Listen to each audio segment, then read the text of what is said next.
Wow, oh wow, we have everyone. Just a quick announcement today. Our sponsor is still the wonderful Grinding Coffee Co. Use our code PARTYWIPEGAMES for a wonderful 10% discount on your coffee-related needs. They are a small business, black LGBT plus supporting organization that has been active in the tabletop RPG community on Twitch. So check them out today and get some coffee on us. Anyways, how is everyone? How are we doing? It's been so long since I've seen most of you, and some of you I've seen yesterday. Some of you I see every day. Yes, some of you see every day. Hello, everyone.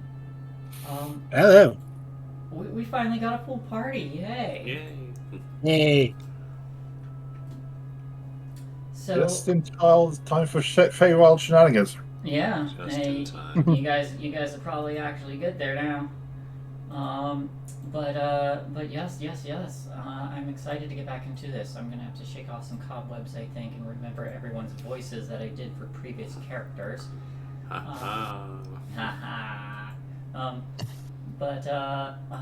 Yes. You all last time had we had opened with the snail racing, in which I crushed it. you did crush it. Only Zashir had taken part, but did manage to come out in first place. There are, of course, prizes and consolation prizes for each of these events, but upon completing this, you had managed to purloin the watch from Mr. Witch that he controls the carnival, and in doing so, were able to strong arm him into revealing what he and Mr. Light had known, with the assistance of a number of other Witchlight hands who work on the grounds of the carnival. They had told you that they would be able to provide a portal into the Feywild, for which you all are seeking for various reasons, and said that the veil was thinnest at dawn, leaving you with an hour or a little more than an hour to travel around. You had opted to visit the carousel as the last place, and subsequently solved the riddle on the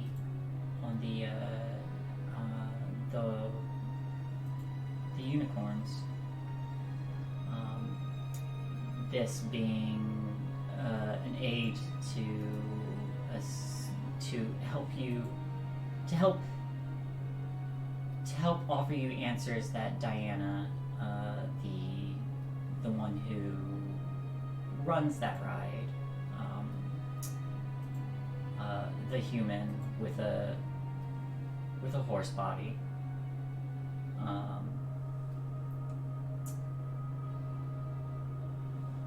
being unable to physically give you the answers you sought. These horses allowed you each to ask one question, which they would answer. Now, does anybody remember the answers they received? I wrote mine down. Oh, that's good. I did not.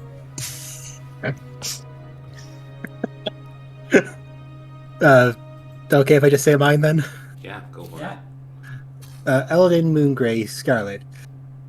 The only way to end her is to slay her during an eclipse, real or symbolic.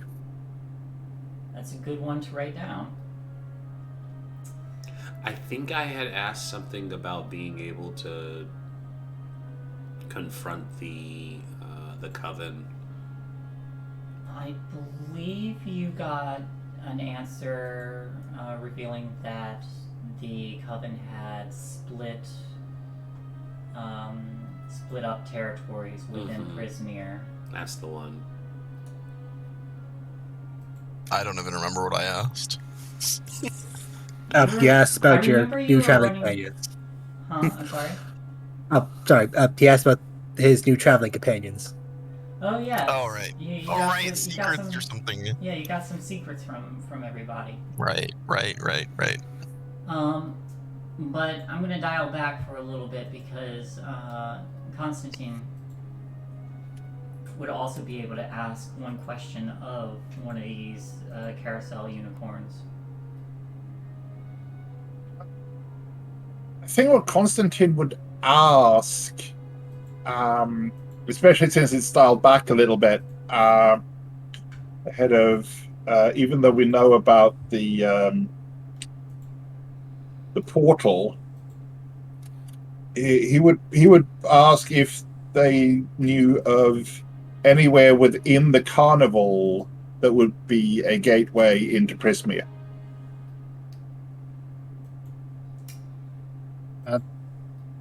Um, I could give you that. I can give you that if you wish. However, Mr. Witch and Mr. Light did say that they would lead you to the portal. Yeah, I know they said, but sort of in from Kostya's viewpoint, he's not really connected the two dots yet. So Okay. So your answer would be, um, the portal to Prismere opens within the Hall of Illusions at dawn and dusk.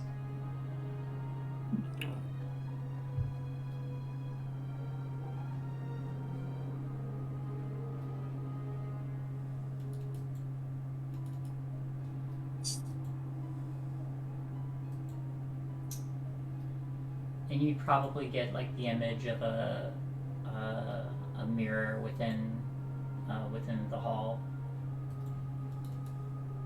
A particular mirror. that makes perfect sense.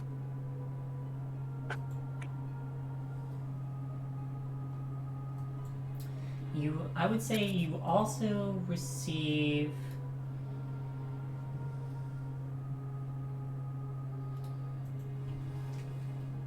You also receive.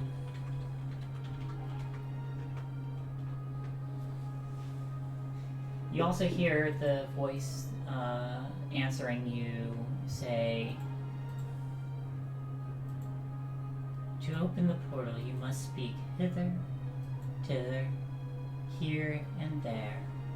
Wander yonder, show me where."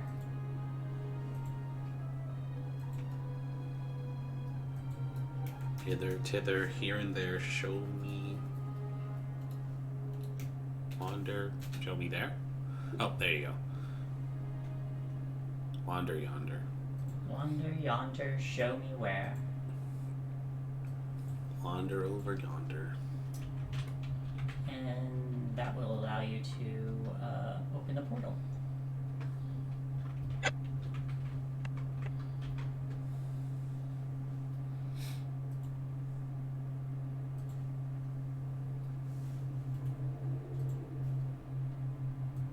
Mirror, mirror on the wall.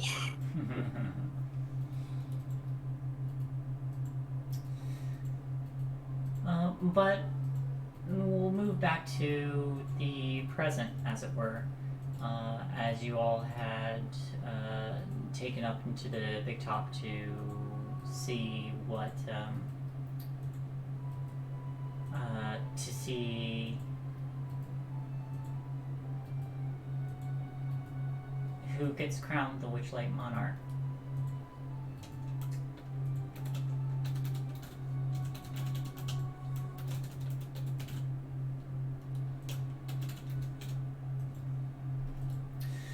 And as you enter the big talk, there was a large presentation as everyone had taken their seats. Durlagron and Mr. Witch had taken to the sidelines along with Candlefoot, after he had brought a hat box out to Mr. Light. And Mr. Light himself gave a lengthy speech about how the mood of the carnival is affected by the emotions and the either the good or the bad that patrons of the carnival will do during its time that it's open. And with the carnival as jubilant as it has been, thanks to, in no small part, to the party, Mr. Witch took center stage with a single spotlight down on him. And as he spoke out, but one carnival goer has done more than any other this evening. That carnival, this person will be crowned our Witchlight monarch for this evening. And as he lifts the Witchlight vane,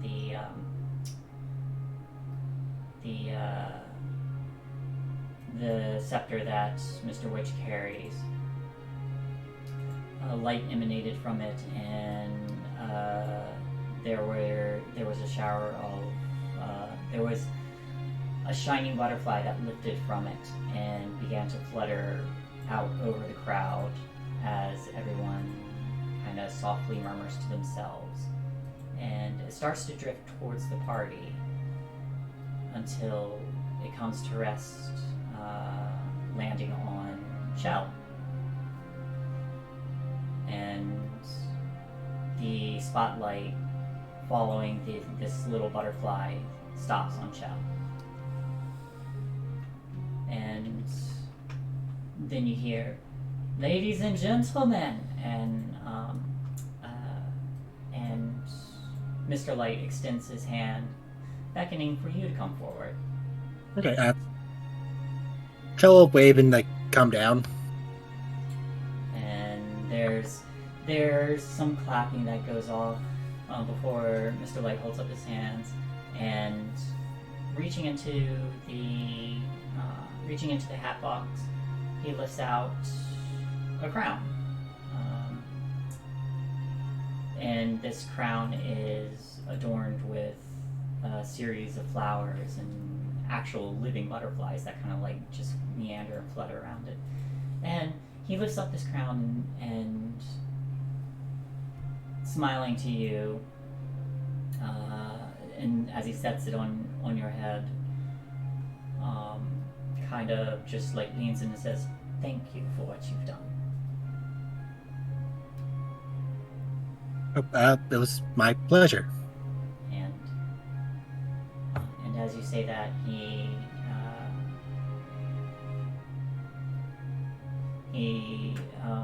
extends his arm, taps one shoulder with the Witchlight vane, then the other, and says, "Our Witchlight monarch!" And everybody starts to cheer again. And I believe you were the same who performed during the Big Top. So people have seen you already. And so again, the crowd cheers, and a series of clowns kind of start tossing glitter everywhere. Witch and Light begin to, Witch steps forward, and the two of them begin to escort you on a circuit of the stage as music begins to play, and Palasha, the mermaid, begins singing a joyous song. Everybody stands and cheers and claps. There's pixies dancing around Palasha as she sings. We can't hear you. He's like, We lost your audio. No, really. Hello? Rin, I think you muted. Yeah. Have you been able to hear me the whole time? You just muted. Just muted? That's weird. No. Yeah, right after you mentioned Palasha the mermaid. Huh. Okay. Strange. There's no hotkey to do that, so I don't know what happened. But it did, in fact, mute itself, so that's weird. Cool. Now we're good. All right. What was the last you heard? Palasha the mermaid showed up. So, yeah. So they begin to escort you around, in a bit of a parade. You feel like tentacles wrap around you, and Dirlagon puts you on her back, and as they make a circuit around the stage, Palasha begins to sing, and little pixies begin to flutter and dance in the air around her. As this joyous song just kind of goes out, as the crowd stands and cheers, and there's happiness and joy in this moment. As a parade begins to pick up.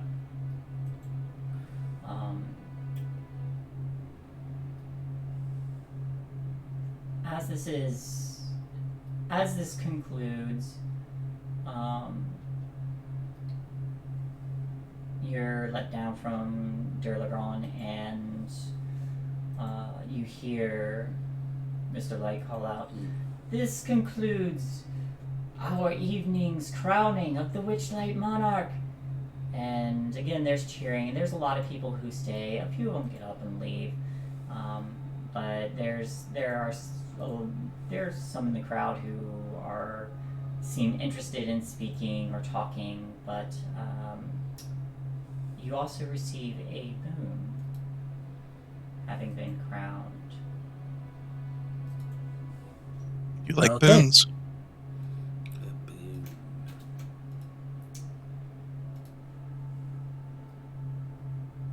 And Mr. Light will tell you, with this crown, being crowned a Witchlight Monarch, you'll receive some special benefits for a time. You'll have a charm attached to you. It is as follows, and he explains it to you.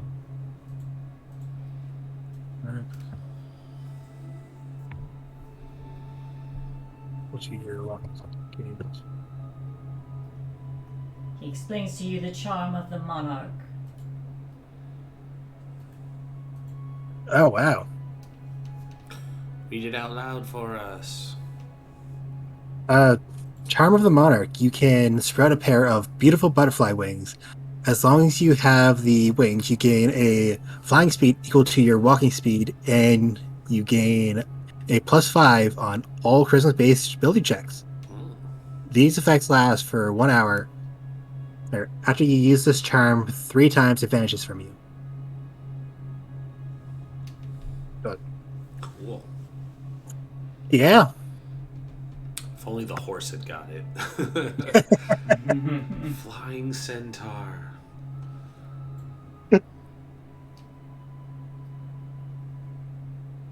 Very cool buff. You have 3 uses of that. I will try to remember and not forget in 5 minutes. Well, afterwards, Mr. Witch and Mr. Light kind of congregate, and they kind of gesture for you and your party to follow.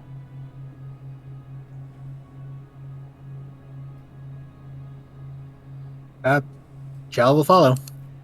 I believe we promised you a way into the Feywild. Yeah, so is this a good time to put in my time off request?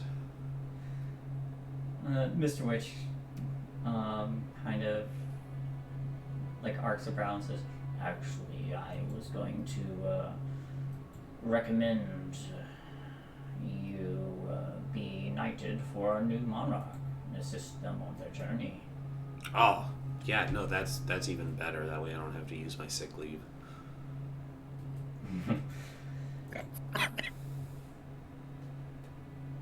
Do be careful traveling the Feywild.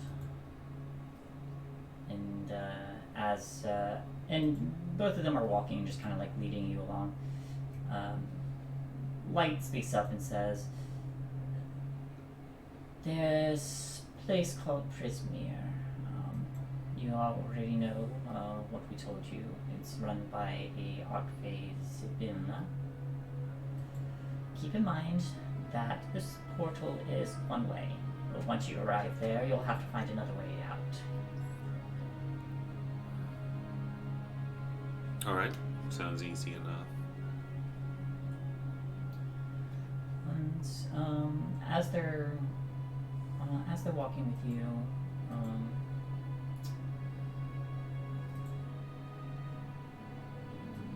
you can see like a little bit of light on the horizon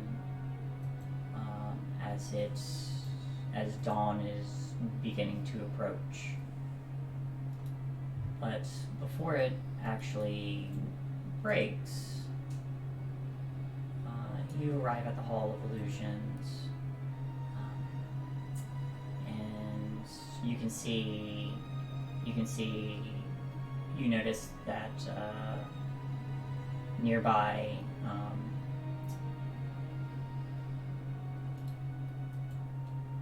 remembering all my characters.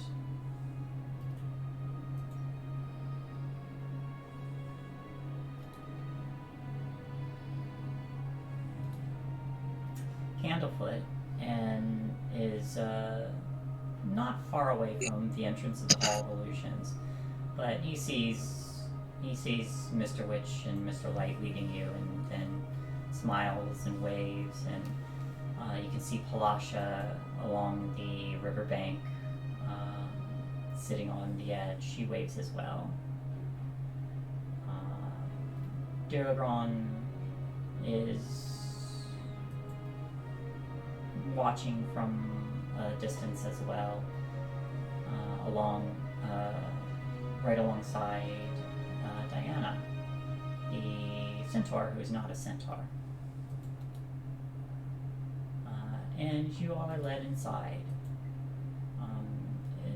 into this Hall of Mirrors, and as you enter into this very dim lit hallway, mirrors on both sides kind of reflecting off of each other and giving this almost sense of infinity. As you enter, you all enter as with reflections in the mirror of yourselves as children, including a very gloomy reflection of two Shadarkai children. Not anywhere near as vibrant as Witch and Light are now. But then there's a figure kind of standing into the darkness, and you hear a voice say,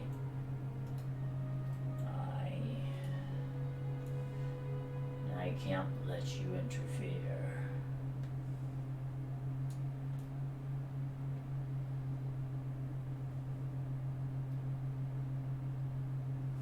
You can't, are you sure? I used to be respected. I will use the spawn of Baba Yaga to bring back an era long since past. And from out of the shadows, Thaco steps. And I'm gonna move you all over.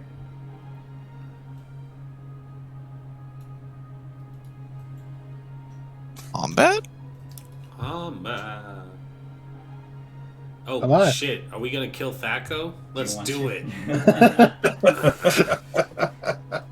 You I'm can't down to hit murder a Thaco. clown. It's impossible. You can't kill Thaco. But he steps out from the shadows and he continues to monologue. He's like, I will bring back the rules of old, but I cannot let you interfere with my plans now. And you all remember those balloons you got? Mm-hmm. They start to animate, and the Tarrasque Oh, turns gosh. around. No! Damn it. And the Tarrasque and the wolf and the other balloon Dragonfly. animals all start to charge Mr. Witch and Mr. Light, driving them back and occupy them. Taras, curse your sudden but inevitable betrayal. Let's roll initiative.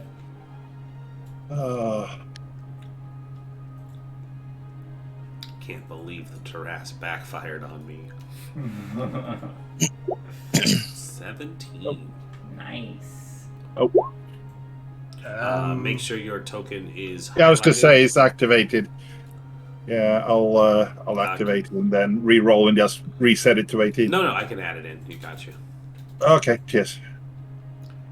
And Dugler also rolled, so I'll add those in. I got you, Shae. Just Got me? go ahead. Much Yep. appreciated. Thank you. That's it. 18.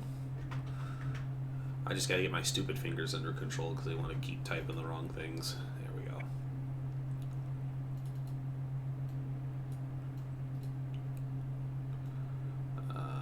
And also missed Oh, a token. Yeah, you gotta select the token before you roll initiative.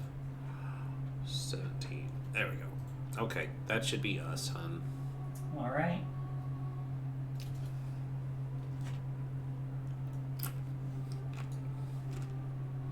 Let's see, your companions act on your turn. Uh, And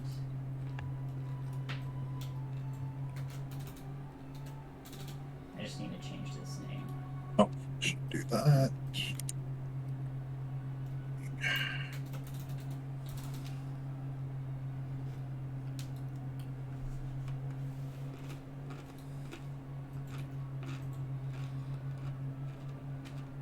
Oh shoot, I just closed it.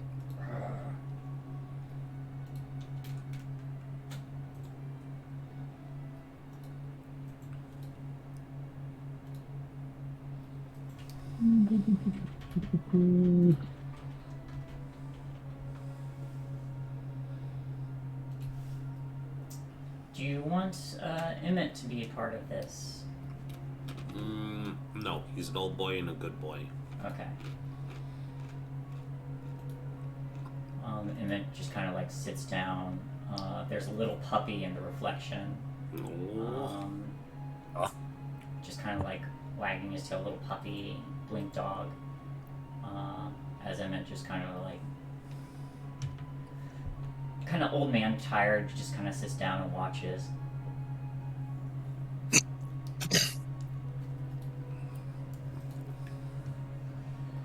But hey, Shell, you are up first as we enter combat. okay. I just entered you choose within. I'm gonna use Cloud of Daggers. Oh. Okay. And so it is a 5-foot cube on each side, centered on the point you choose within range. So Also, which square is Thaco occupying then? Yeah. There you go. 5-foot cube. So it'd be I want it here. 4 squares. Okay. 4 squares. Oh, Yeah, you'd pick a point on one of the cubes, and then it would make 4 around it. okay. Go ahead and place the area you want to drop that down on. Then that one right there. Right here? Oh, down at the bottom one. Oh. Because that's where all the things are, right? The balloon animals, yeah. Oh, the balloon animals. Okay.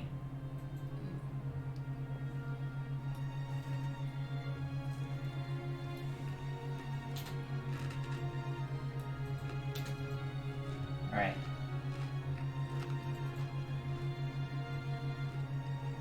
And you take C4, so especially when it enters the spell's area for the first time on a turn or starts its turn there.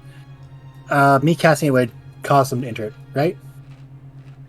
I'm sorry, what? I said me casting it would then be technically entering it, correct? Yes. Does it Okay. say on their turn or when it When enters a for the creature first takes time? 44 okay, slash. So it's on their turn. Okay. So that'll be on Thaco's turn. All right. Anything else? Any movement? Yeah, I'm gonna want to take a step back. Oh, dang it.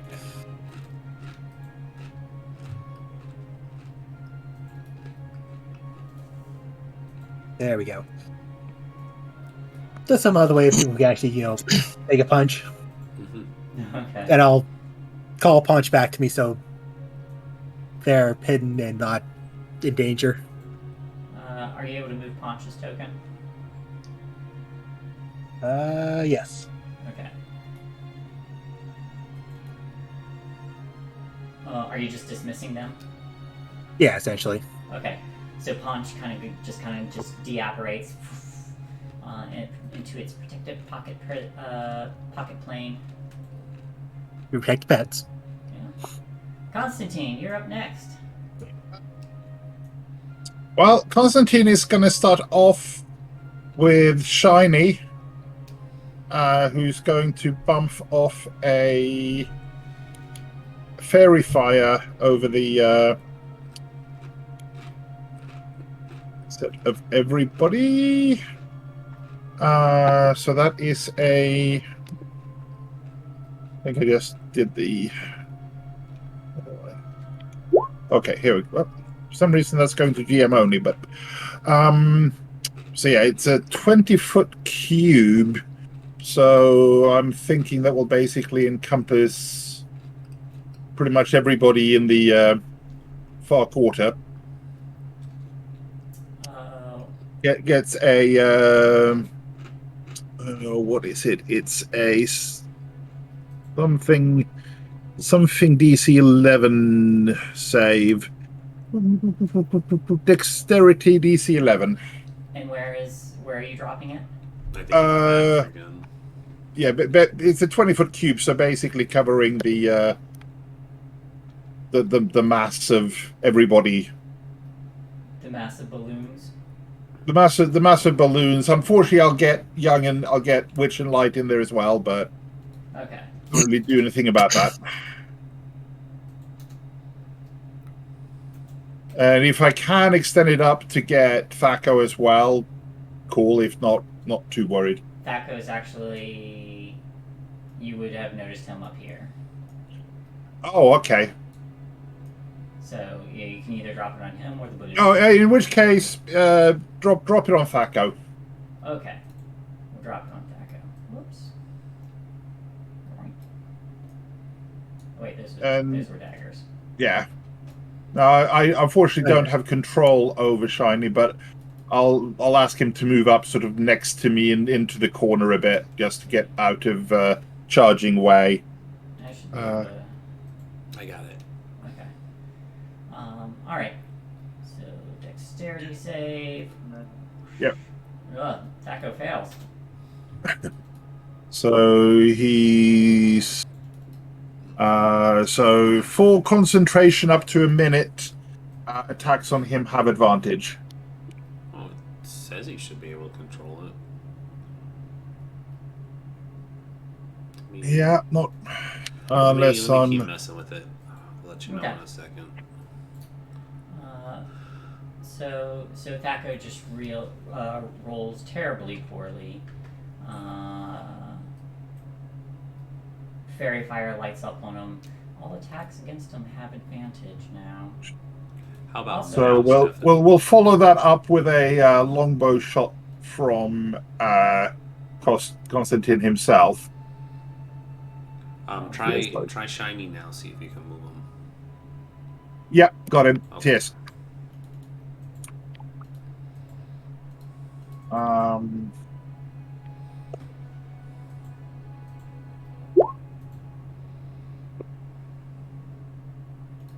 So that's a 21 to hit.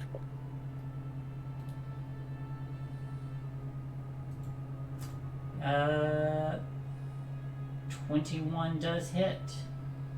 Roll damage.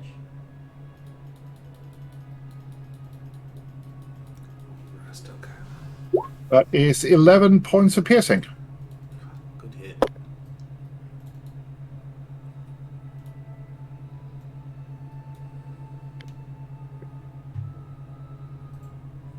Oh, that's where he is. Good. Yeah. Yeah. Alright. Had him just zoomed outside. And that's me. I'm not going to worry about moving. Alright. So you launch the bow after Shiny lights them up. What color is this fire? It is purple. Alright, so there's a purple flame just kind of like flickering off of them, as allowing you to take a shot.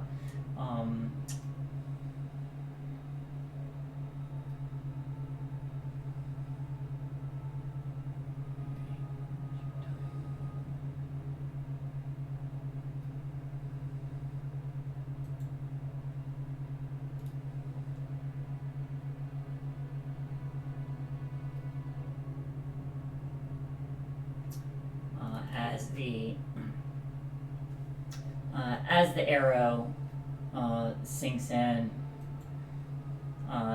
you do see it strike, but there's no reaction to him. As you are within his aura. And a 20 with 20 to hit. It's a 13. Okay. So just roll a straight d20. Yep. Oh no. Oh no. They're really going for the here, aren't they? I love it. I I used love to it be so relevant. much. Yeah, that's not going to do it. Alright, anything else? No. Well, Okay. other than a subtle curse, but Zashir, you're up. Zashir is going to tumble and cartwheel her way past and kind of go this way and block his ability to move deeper into the hall. Alright. And then she's just going to say, I used to look up to you, old man. I can't believe you're doing this. And then they're going to take out a collapsible quarterstaff and just kind of draw it out. And then they are going to start swinging for non-lethal. Go for it. And just one more sec, because I got to remember how monks work, because I don't play them very often. One of the following effects on the target. Saving throw will be knocked prone. Strength saving throw will be pushed 15 feet away. Okay. So I am going to start swinging with this quarterstaff two-handed first. And that's going to be a 16. 24, because it's advantage, yeah. Hey, at least the fairy fire is on there. Thank you. And the die roll is a 19, so that does hit. Roll damage. Right, and so that's going to be 9 for non-lethal to just jab him in the stomach first, and then I will do flurry of blows. Spend a key. Alright, this is what always confuses me. So, flurry of blows gives me 3 attacks? 2 attacks. 2 additional. 2 additional. Okay. So a total of 3. Yes. Okay.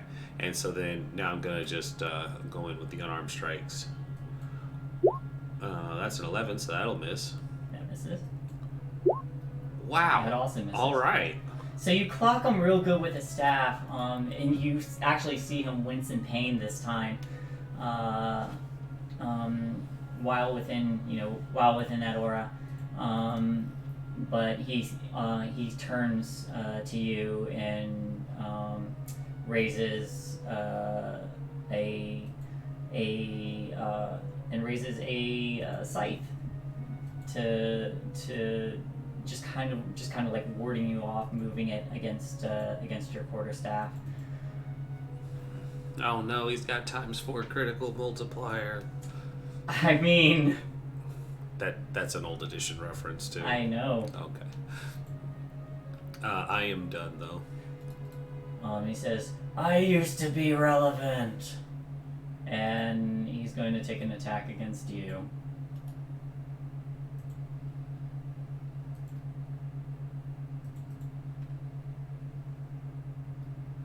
An 18 will hit. All right, 5 slashing damage. Okay. Oh no, it really does deal ×4 Yes. multiplier. Oh no. Okay. Oh, What happens when the game designers are as old as the game? This isn't the game designers. This was me. Oh, I'm glad you did it. That's amazing. I put this encounter together. Oh, awesome.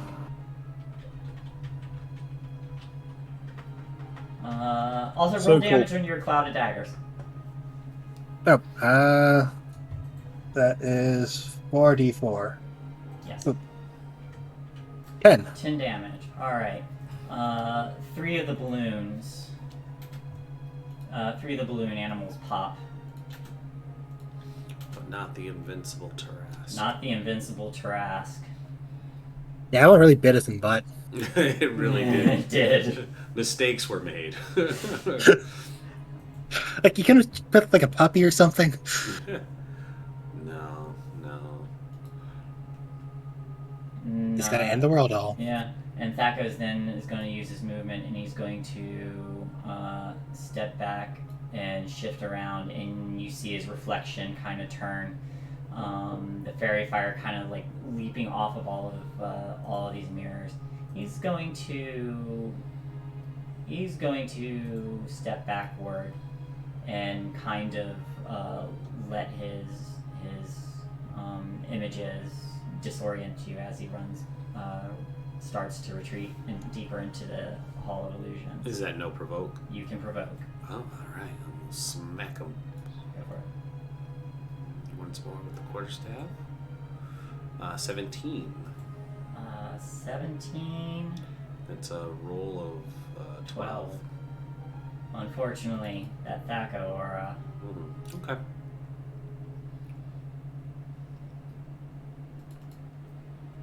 And that is his turn. Kettlestein, who is still with you, already burned their twilights for the day.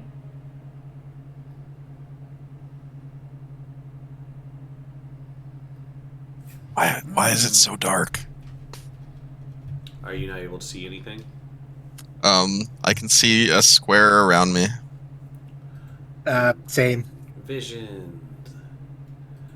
Is it illuminated in here, hun? It's dim light. I was going to say, if nothing else, Shiny is providing about a 15-foot radius of light around it. Oh, let's change that. I got it, hun. Go Yeah, on, keep that's the going. only light that I could see is from. Yeah. Is it 15 or 10? Because we have 10 on here. Might be 10. Oh, sorry. Okay. Yeah. So yeah, it's dark in here because you're based on your vision and it's dim. So if there's no light source, that's why you're not able to see very well. Okay. Oh. Kettlestein. Well, However, the fairy fire was up here, right? yes. Okay. So there I'm actually gonna- should be some light there too. Yeah, I'm gonna drop some light up there for him. Kettlestein's going to start moving forward, or deeper into the Hall of Illusions. You see a tiny little, Kenku hatchling, kind of gradually getting bigger as they run through the Hall of Mirrors. It's just an egg. It's just an egg.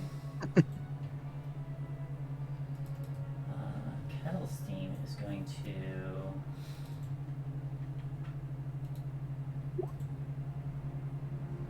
Oh, it's a touch. Never mind. They can't reach.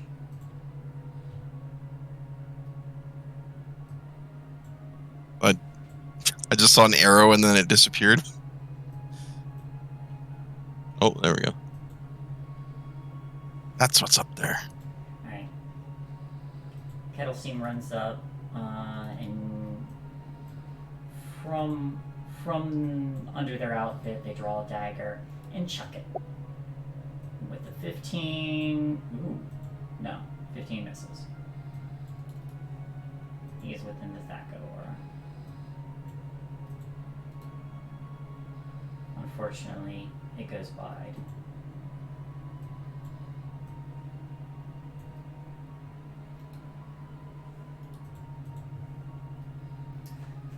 Verndari. Oh god. I actually don't know what I can do. Hang on. So he's up there somewhere. Yes. Okay. He ran in this direction around the corner. Yeah, my movement speed is 40 feet. Okay. What is your roll on directional movement? Is it just normal movement or half movement? Okay. Do I have to go around people or can I go through them? Or? You can go Allies. You can go through allies. Okay. 5, 10, 15, 20, 25, 30. Oh my god, he's still so far away. You can use an action to dash if you want. Yeah. Are we chasing this guy or what are we doing? He's a bad guy. Okay. 40 feet. Okay. Admittedly, this is probably the first time you've seen him, but he was talking a lot of mad crazies. Yeah, I'll dash. Get another 40 feet. So back here. 5, 10, 15, 20. I'll just get behind him and cut him off. Alright. I think that's it, right? I'm not a rogue. Dash was an action, right? Or a bonus action. Bonus action. Unless you want an action surge. Do have action surge, yeah. Oh, I do, yeah. Is Fairy Fire bright or dim light? Yeah, I'll action surge. Okay. Dim light, 10-foot radius from anything affected. Oh, I'm putting that way too much. Kale. Okay, let me fix Hit. that. I'm gonna try and hit him with my javelin. Go for it. Oh wait, he is fairy fire, right? Or no? He is fairy fired, so you roll at advantage. Okay, one more. My bad. No worries.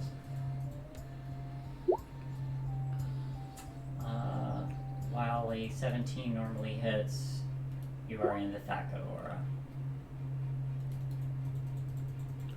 And that's a natural 12. I fixed Thaco as well because he should be only doing 10-foot radius. Okay. Okay, so I missed. You feel your weapon connect, but you don't feel it pierce like it normally would. There's like something keeping you from hitting him. Let's roll a d20.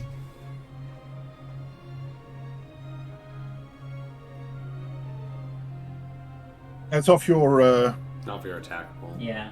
yeah, off your original. So since that was a 12 plus.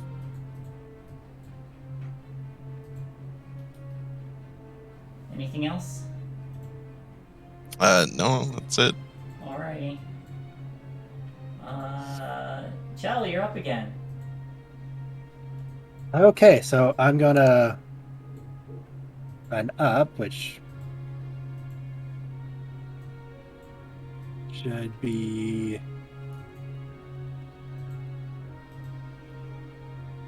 I've got to be 20 feet. Then another 10 to see around. Give me a perception check.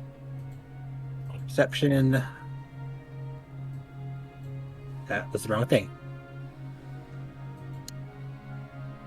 Perception. 17.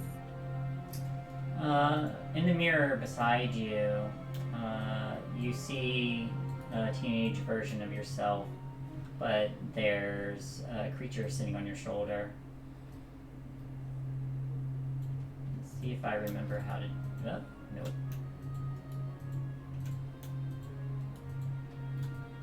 How do I make a token large again? Alter Control Z.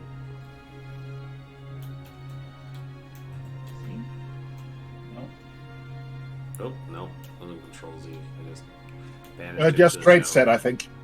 Oh, straight Z. Does that show everybody though? No. No, that's the There should have been a... There's a way to do it for everyone. Yeah. Shift There we Z. go. Shift there you Z. Okay. You know, the one that What- should be what- obvious, one of but those very might be misleading. But you see that guy sitting on your shoulder in the reflection. I'll scoot you for just a sec. Okay. Just Joe's there. gonna reflexively try to wipe it off her shoulder, like with her shoulders, like go to. So it's pretty frightening when you're not expecting it.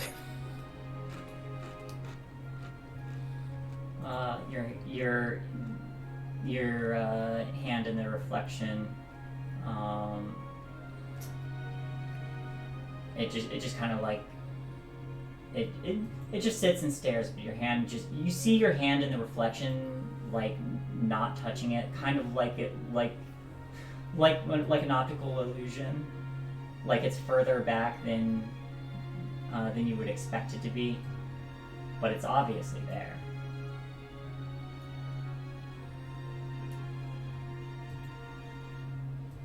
I was gonna swallow their panic. He's like, okay, gotta do something. Panic later, panic later, panic later. And what is the range on that? 120 feet. I'm gonna try. She's gonna try to use Firebolt on Thaco. Okay. And Don't miss. Don't miss. I'm behind him. that did not roll. Oop. There we go. 20. Oh. 14 was the number on the die. Yeah, you are just within 30 feet. Dang it. Anything else? I don't have anything for my bonus, actually. Yeah, that's all. Alright. Constantine. Let's see. 1, 2, 3, 4, 5. 1, 2, 3,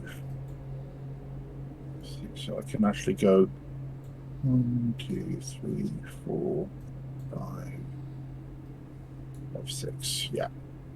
We'll get to there. So suitable ways away. Shiny will do a dash because short legs. Mm-hmm. And from there, which is outside of the aura, Constantine will fire off another arrow. Go for it. We'll see what we manage to get. So that's a 25 to hit, That definitely hits. which will be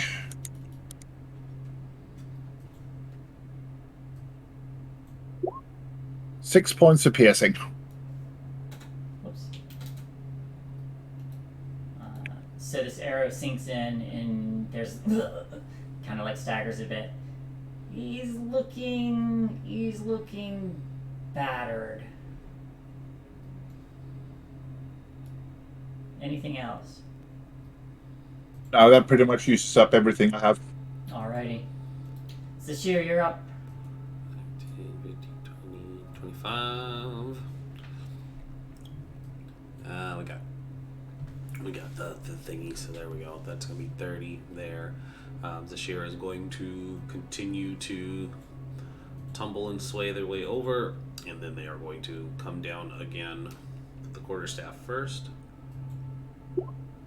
which is going to miss. That aura is a pain in the butt. And then come in with the unarmed strike. And all right. That aura is amazing. He'd be kicking his ass otherwise. Mm-hmm. I like this. This is a fun challenge. Yeah. Roll damage for the blades again. Oh, yes. 44. Ooh, 13. You hear a few more of the balloon animals pop.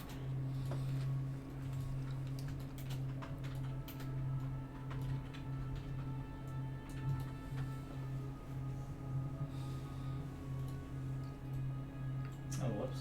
I skipped Thaco. Alright. Yeah, don't skip that. Don't skip Thaco. Thaco is going to turn again, and he is going to... He's gonna attack the centaur in his way. Yeah. Ooh. Interception. You can use it.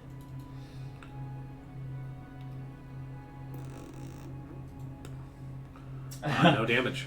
All right. So he starts to overhand this massive scythe onto your companion, and you quickly use your quarterstaff just to swing and catch it and redirect the attack so it goes point first right into the ground. Where are you going, Thaco? We're not done. And then Kettle Steam runs up and will reach out. Flank, right? Yeah. Yeah.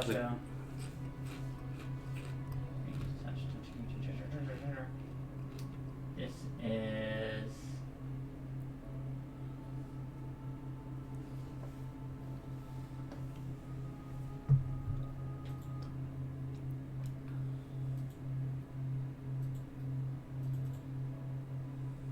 Ouch.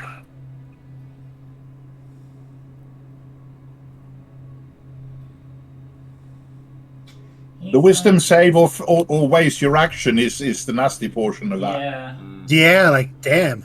Yeah. He's gonna... That's the one I was thinking too.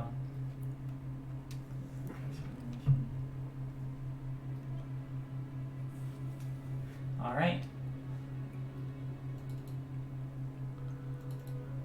Let's see what you got. Oh. Alright. So as Kettle Steam reaches out and curses Thaco, these dark tendrils these like dark violet tendrils start to coil up around him and start to restrain him. So that's on him now. Vrundari.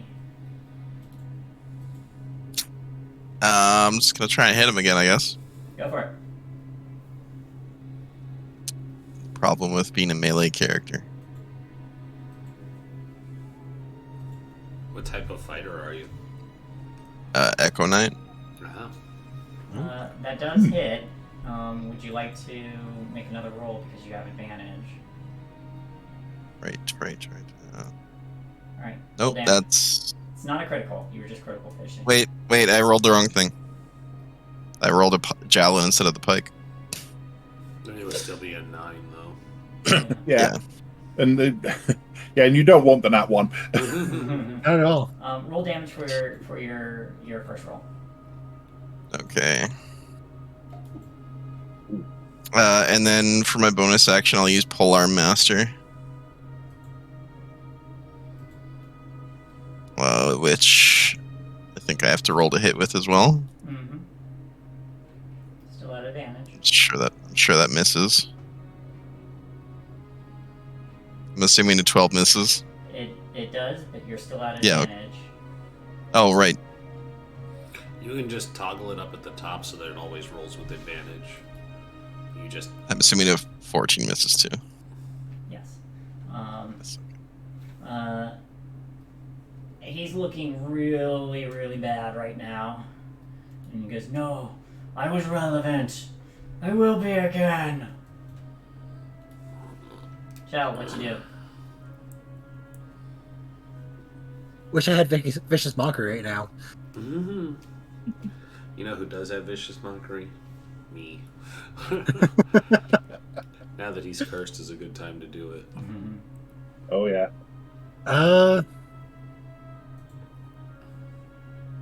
I'll go with Firebolt again.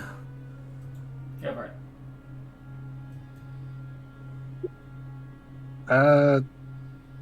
It is That does a hit. 17 on die, so. Yep. Yeah.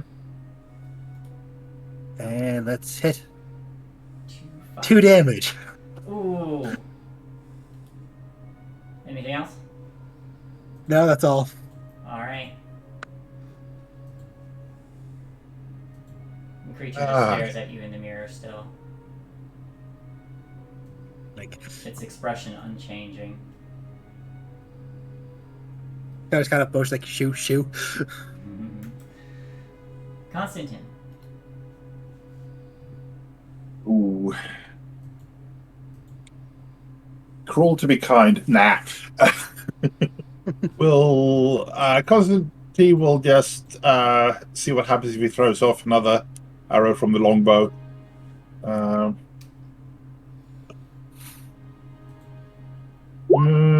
Oh, 25, so a base 17. Yep, that hits. So that is a total of... Ooh, 12 Nice. points of piercing. Very nice.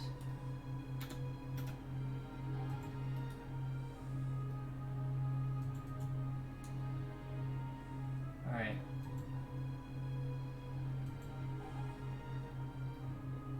So, is there anything else?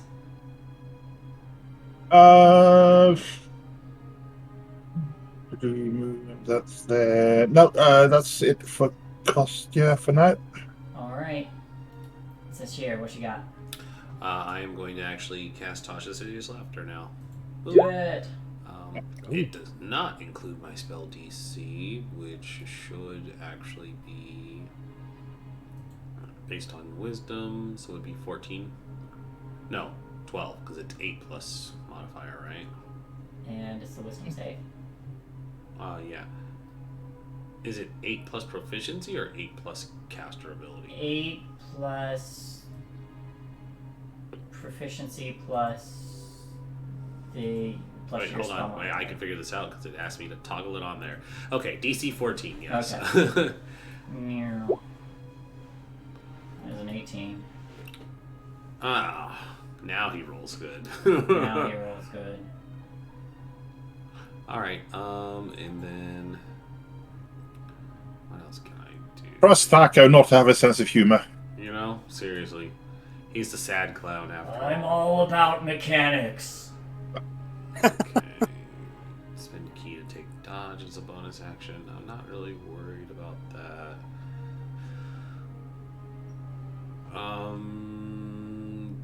Immediately after. Oh, no, I didn't take the attack action, so I can't flurry of blows. That's me. Alright. Roll damage on the blades again. Well, kiddo. Nice. 11. Very nice. All that remains is the Tarrasque balloon. The invincible turret. The invincible Tarrasque. We are in so much danger if that moves. And Thacker needs to make another wisdom save to be able to do anything. He does nothing. He goes, "No. I'm so irrelevant." And he starts to cry. But you cannot kill Thaco! I am eternal! And Kettle Steam is going to make there. They're gonna grab them, and now Thaco needs to make another wisdom save. Or charisma save, sorry. He saves. I thought he was cursed. What happened? He's cursed to go inactive when he fails. So that's why he didn't take his turn. Oh, it's the wrong curse that I'm thinking of. I'm thinking of the Warlock one. Yeah. Bane, right? Oh, wait, hold on. While cursed, target has disadvantage on ability checks and saving throws. Oh. Hey. 9. In that case...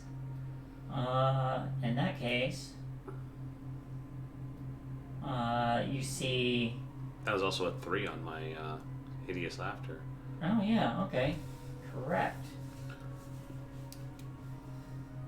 Oh, then he collapses and starts laughing that turn.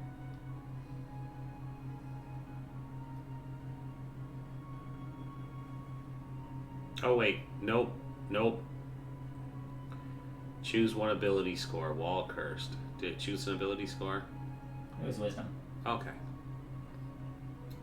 Saving throws made with the ability score while cursed, target has disadvantage on attack rolls. While cursed, target must make wisdom saving throw. Ah, yeah, that would make sense. So it has no chance of ever succeeding. Yeah, okay. Cool. Alright. You used to be relevant, Thaco. Now you're just the punchline of a bad joke. And you see a crack split on his form, and with Kettlesteam's magic hitting him as well. How would you all like to defeat Thaco? Just gonna pin him down with a foot while he's laughing.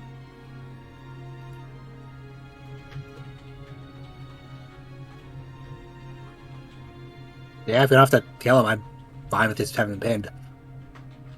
Alright, so you all pin him down as he just like rolls on the ground a little bit, chuckling. It's Attack him with... You're nothing but a big 0. Ha ha ha! That's a good one. But he finally just kind of like flops and goes still. Just defeated. He just kind of deflates. Mr. Witch and Mr. Light finally make it past the Tarrasque.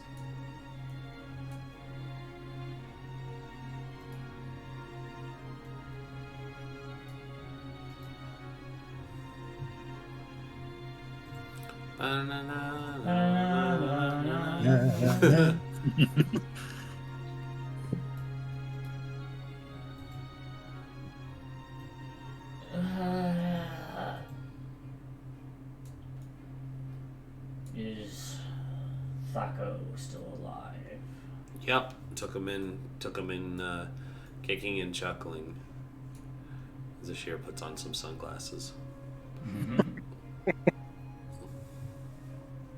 He's still on there, just kind of like giggling to himself.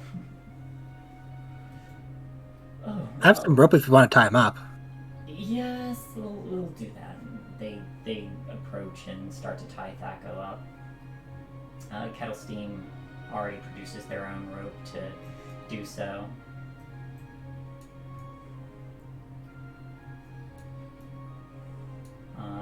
And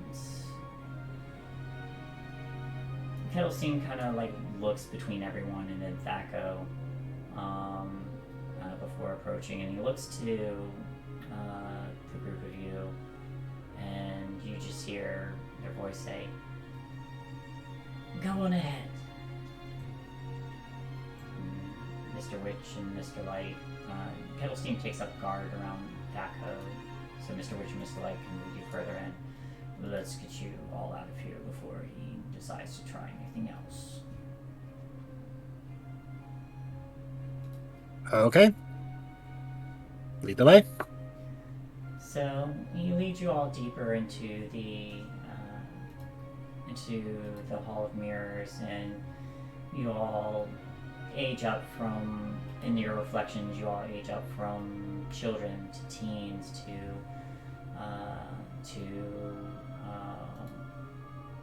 your 20s, and then finally, once they get to about where everyone appears to have reflections where they're middle-aged-ish,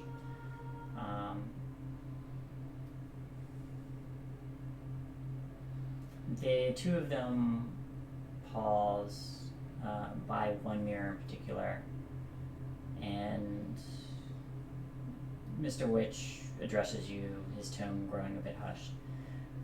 Everything you seek and more lies beyond this mirror. If you need to step through, then stand in front of the glass and repeat this rhyme. Hither, thither, here and there. Wander yonder, show me where.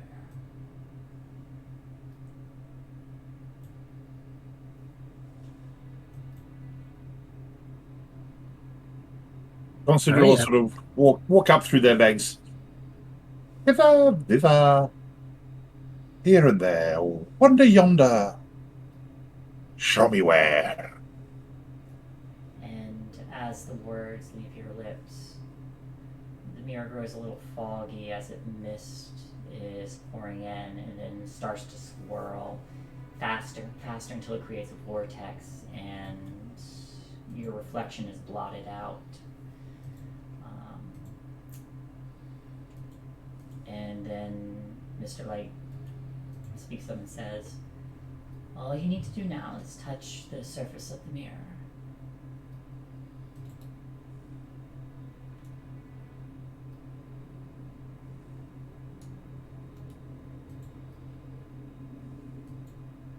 Constantine will pick up Shiny and then just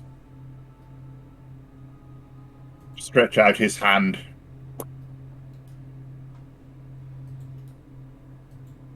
Cool. So we're everybody ready? Nothing else we want to do before we go? I'm ready to go. Ready whenever. All right. We're off, bosses. As your hand touches the mirror, everybody you see, his form kind of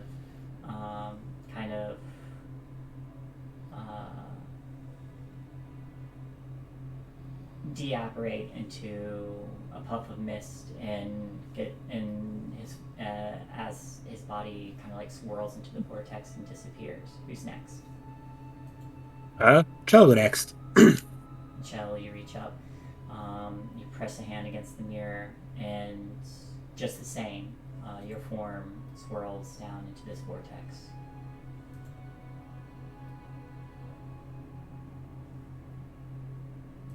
I'll go third then. There's Verndari and Zashir. I'll go third. I'll go last out of fear of blocking the portal. Zashir, you place a hand, and just before you do, you hear Mr. Light say, "Take care of them." I will, or die trying. And with that, whoosh, into the mirror. Verndari, before you step through, you feel a hand on your shoulder, and Mr. Wish says, "Mind the rule of 3. Future, present, past." And then lifts his hand, and Light says, "Find the alicorn and free the dormant queen at last."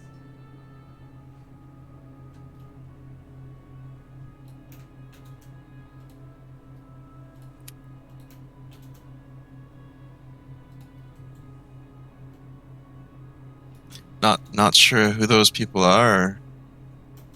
Exactly what that means, but thank you. And they leave you with those words. Write those down.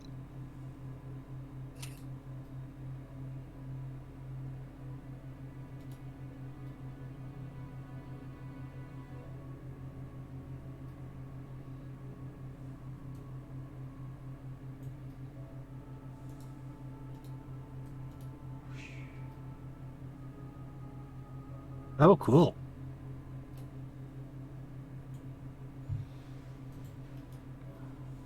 Roll up, roll up.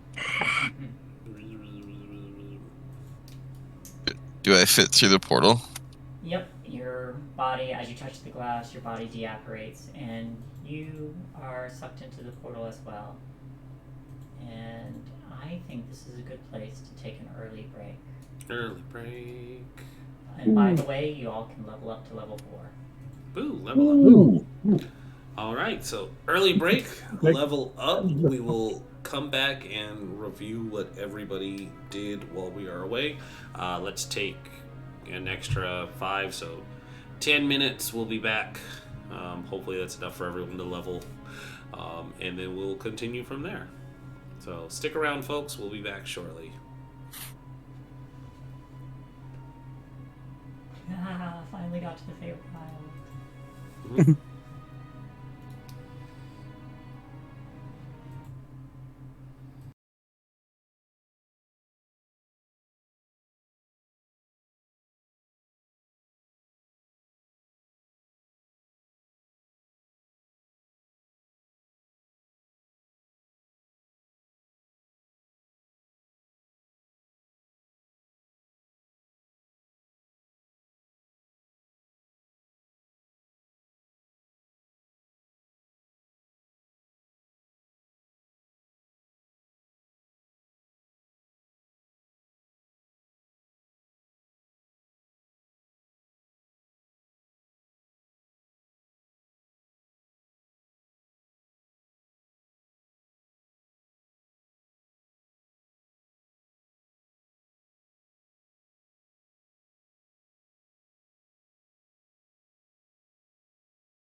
It's like the upgraded Costius got it, the ranger favorite enemy, where you could just go, you're my favorite enemy. No, you're my favorite enemy. I like that one. I'm playing in a Sunday game, and I have basically just a crossbow sniper build, and it's assassin rogue with planewalker or whatever. And I picked that one too, so it's just like, F this guy in particular, F this guy in particular. And who did that? I don't know. You can't see me because I have Skulker as well, and I can hide in basically, dim lights. Yeah. it's like you have no idea where I am. New spells. Polearm Master and Savage Attacker. That sounds like a nice combo. Yeah. When you throw Sentinel in there as well, you're just gonna be like, nothing gets by me. That's the next one. And then you take get enlarged by the wizard, and it's just over. Want a riding red dragon. Yeah, Why can't I take these? Why can't I take these beautiful brand new gem dragon feats? I do not have Fizbane. I mean, it showed up on Beyond. Are we able to toggle them on there? Because I don't know Beyond Fizbane. I have it on there. Oh, okay. I saw it. But I was wondering why it came up, but I just didn't read any of them. Yeah, I have it, but I don't have the one that lets you share it or whatever. I mean, I think you do because it showed up. You reach for... You've manifested some power of gem dragons, granting you the following benefits. Increase telekinetic reprisal. When you take damage from a creature within 10 feet, use your reaction to emanate telekinetic energy. Creature dealt damage must make a strength saving throw. When it failed, they take 2d8 full. Holy shit. That's so broken if you just decide to be a tank, too. It's just like, oh, you hit me? Get back. Trolls, casters. Which one are you looking at? Gift of the gem dragon? Yeah. Which one, though? Charisma, intelligence, wisdom? I think they're all the same. It's just which ability score you boost up. Yeah. That just boosts your ability score. But the secondary ability is all the same. That was the gem one. Chromatic Dragon gets, as a bonus action, you touch a simple or martial weapon and infuse it with the following oh, you just get to enchant a weapon. Nice. As a bonus action. Free enchant. Free enchant. Reactive resistance, though. But I mean, level 1, you can fight a troll. It's kind of nice. Metallic Dragon. You learn. Oh wow! Just you learn Cure Wounds. Ooh. You also gain wings. Protective wings. When you or another creature within 5 feet of you is hit by an attack, you can use your reaction to manifest spectral wings. They give an AC bonus equal to your proficiency. Nine. I'm not feeling the gem or the metal dragon one. Like a free heal spell and 2, maybe 3 AC as a reaction. Could make or break a critical hit, but it's very situational compared to just you can kill a troll at level 1 or fuck you knockback ability every time you're hit.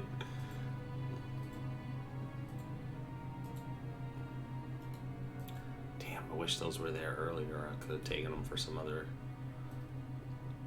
characters I'm playing. Alright.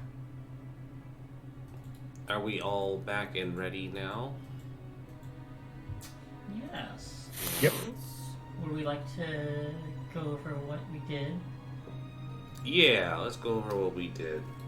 So we'll just go down the overlay line here, which starts with me, then it'll be Stefan, then it'll be Dougler, and then Striker. So what I had picked up was ASI increase, ability score increase of dexterity going up by 2, so now I have an 18 dexterity. I also gained 2 new monk abilities, which are Slow Fall and a heal through my Way of the Open Palm monk. It's called Quickened Healing, so I have an ability to heal you guys now too. Basically based on my martial arts die. Oof.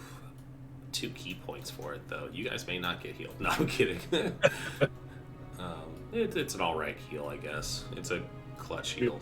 It's at least it's there. Yeah, it's a band-aid. If somebody's bleeding out, that's what it'll be for. So that's me. Yeah. Stefan? Yeah. Constantine just grabs a feat.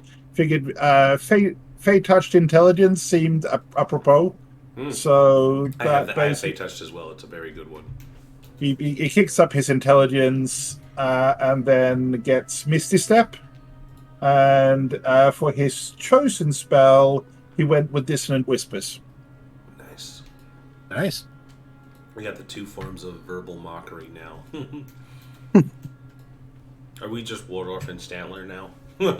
Yeah, probably. Awesome. Well, Constantine's certainly old enough to be Stantler, that's for sure. So, Dougler, what'd you get? So I chose the feat Magic Initiative Cleric because we don't have any healing, so I can now heal us. You'll use Healing Word once, and I have the cantrips Thaumaturgy and Guidance. I'm pretty sure Constantine has a heal. It's just significantly reduced. It's there. Just don't ask any big questions about. Yeah. Very good. It kind of rounds it out. All 3 of us have a little clutch heal now. Was there anything else? Nope. Didn't get any other things out. And Striker. Verndari took feat, Savage Attacker, and he got 10 HP, and I don't think he got any new fighter abilities. Alrighty, Hun, I think that's us. Alright, so we get to pick up where we left off with you all entering through the portal into the Feywild. Now, as you all enter one by one, there's a swirl of magic around you. Your awareness is a little different. You feel like your whole body just kind of tingles with magic. There's almost a palpable sense of a variety of emotions that you can kind of taste in a way. Your vision starts to come back as shapes start to form. You see a lofty castle before a series of mountains with deep, vibrant hues, lightning of various colors, arcing through the sky, and then a blossoming field of flowers and mushrooms and just a verdant landscape before there's shapes of just a mire and darker colors, not muted in any way, but dingier and more foul. You suddenly feel something solid beneath you, and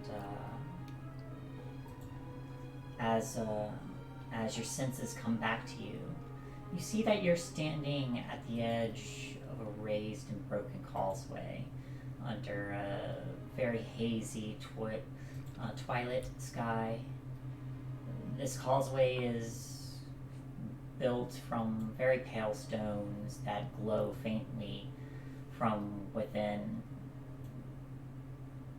And this entire place, this causeway towers over the surrounding landscape. But there's large sections of it that have crumbled away. Parts that remain in place are separated by massive gaps where portions have collapsed. Looking out around you on this, like, almost on this stone that kind of glows like moonlight, there's a fog-shrouded swamp that spreads below you in all directions. And up from the murk wafts a smell of rotting plants. Also rising from the swamp is the music of nature, a discordant symphony of croaking frogs and singing birds.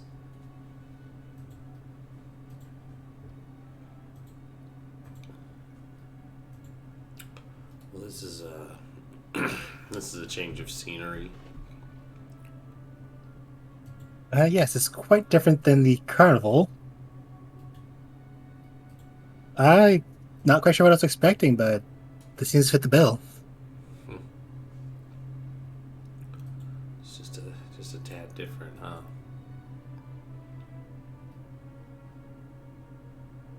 Quite the bit. And there is actually some new music here that I can put in. I got two options here, so let's see how this sounds. Change this over. This one is specifically for Hither. It's called the Fetid Waters of Hither. Let's see how it sounds. Stamp. Play. Repet.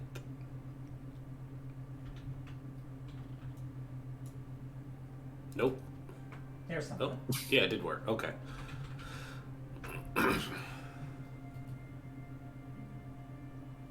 Yeah, new music. There we go. All right.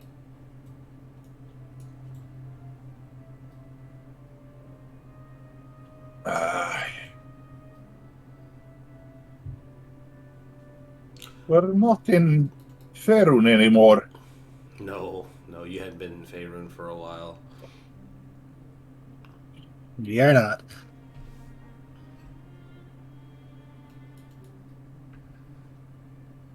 Well, we weren't really told any place to go after this point, but I suppose trying to make our way to the castle would be the best idea, because where else would you hold a queen? What's everyone's passive perception?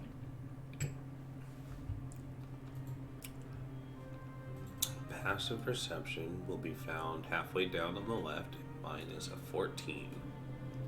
Mine is an 11. Ooh, zoom in map. Ooh.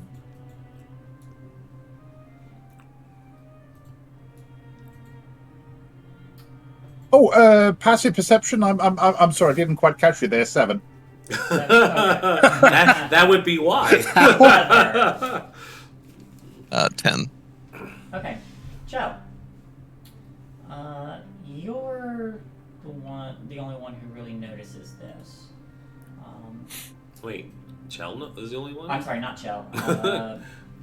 Like, mind blanked completely. Zashir, you're the only one who notices this.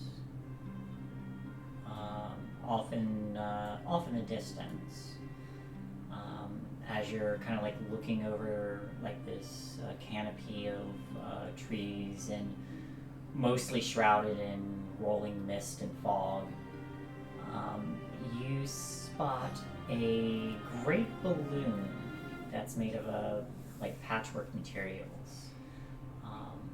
But as you notice it, you see that it's spinning out of control, almost like it's a balloon that had been punctured. There's a wicker basket that's hanging below it that is just swinging wildly. But the balloon plunges out of sight, disappearing into the fog, maybe about a mile away. Well, that doesn't look good. That doesn't look good. There was a air balloon that just crashed into the There's a swamp. soft. There it is. Just crashed. It's about a mile away. How high up are we? Looking over the causeway. The answer is yes. The answer is yes. It's shrouded by fog. We need to, first of all, figure out how to get down from here. And then we should go see if anybody's hurt.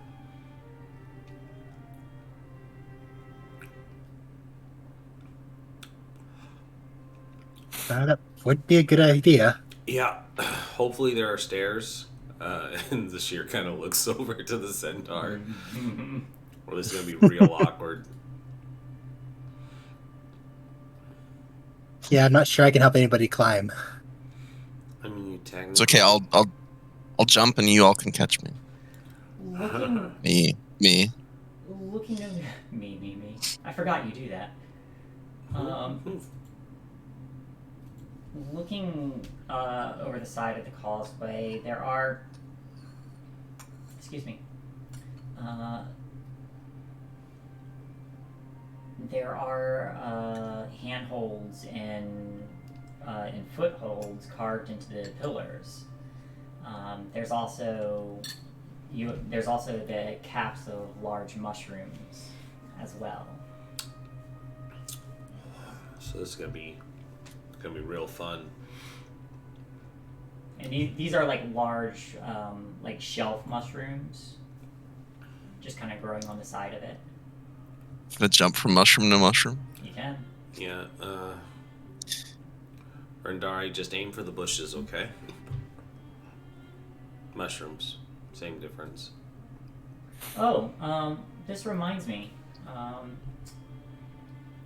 Sashir, roll me a d8 for each of your languages. Oh, does this technically count as a new day? Yep, you hit dawn just as you left. Sweet. So it's gonna. I want to see what languages you turn to as you're speaking. So this will be 3d8 because I have 3 languages. All right. 4, 8, and 12. 4, 8, and 12. Where are my languages?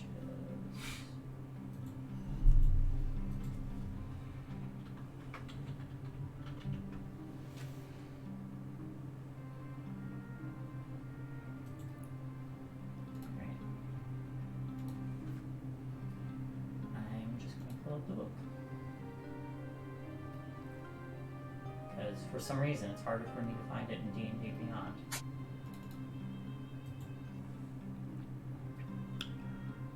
Oh, sorry. Yeah, and this isn't helpful either on Roll20. Let's see. Languages and dialects.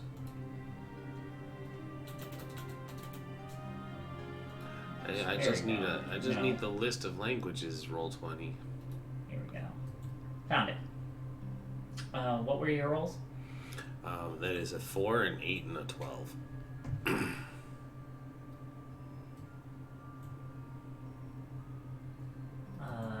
Giant. Which of those languages were exotic? 2 of them. Okay. It's Common, Celestial, and Sylvan. 4, 8, and a 2. So your common language is now Giant. Okay. And you're speaking Common. So you all hear her. Does anyone speak Giant? I've been speaking Giant this whole time, apparently, guys. At least since we got here. No. Not a Or word maybe, giant. maybe it just shifted. Like it just shifted mid-sentence. Oh, okay. Now I'm speaking Giant. So you hear the first half of that sentence in Common before a completely different language that I don't think any of you recognize. No longer speaks common, like it was overwritten by Giant. No, I no longer speak Common. I only speak in Giant now. You also speak Celestial and Undercommon. Oh, okay. and undercommon fun. So here, are you okay? You seem to be talking something else now. Hold on, let me see if this will. I share none of these languages in common. None of these languages are common.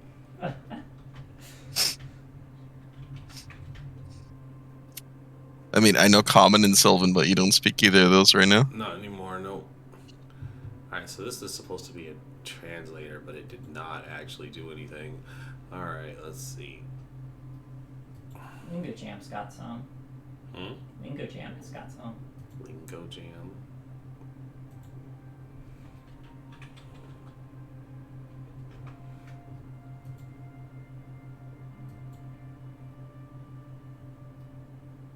Create a translator.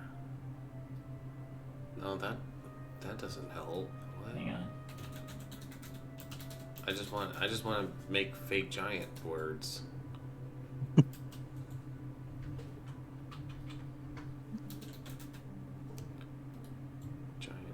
Yeah, that was what I was on, Lingo Jam, and it didn't do anything. Oh.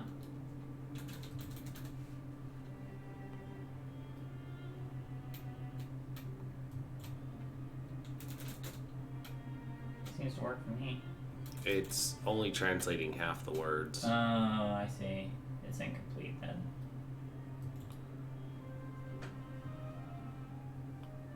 Alright, well, in Giant, they just say, yeah, I'm speaking just fine. Can't you understand me?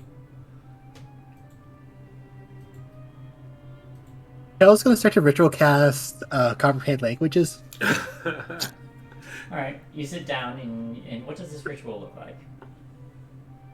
I'm just going to sit down on the knees, just take out their spell book and just open it on their lap. And just kind of trace their fingers along a rune inside the book and just quietly chant to themselves some words. Anyone doing anything within these 10 minutes? I'm going to keep talking, because I don't know that there's something wrong. I'm gonna pretend like I understand and continue to talk to him in common. Them. Sorry, them, yes. I don't understand common, You so... don't. You don't. I don't know what you're saying to me.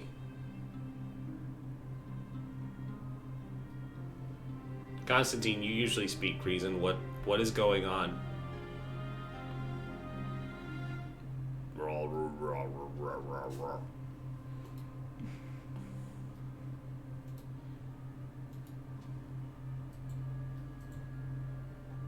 You're muted. Hold on. Oh, that's no good either. That's no good either. Constantine just turns to Shiny and in Sylvan goes, "No, I cannot hear what he is saying either." You see the small Briganox just kind of like shrug.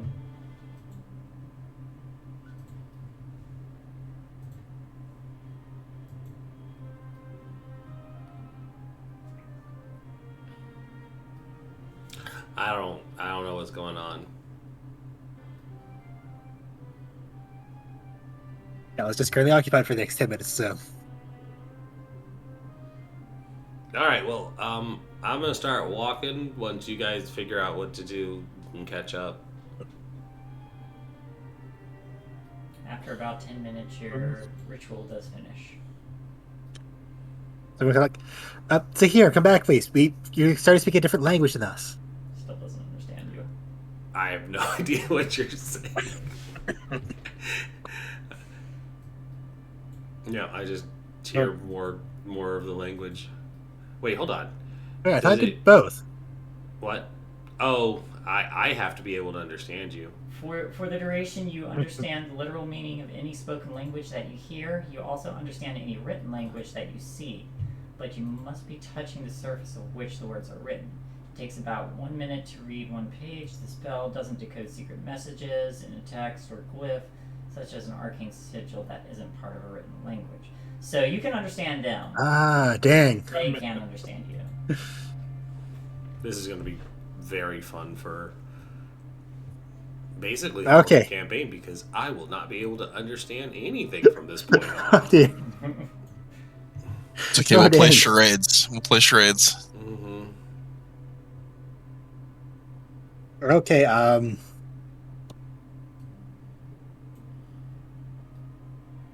so I can understand here now, but I can't. She can't. They can't understand me currently. Correct.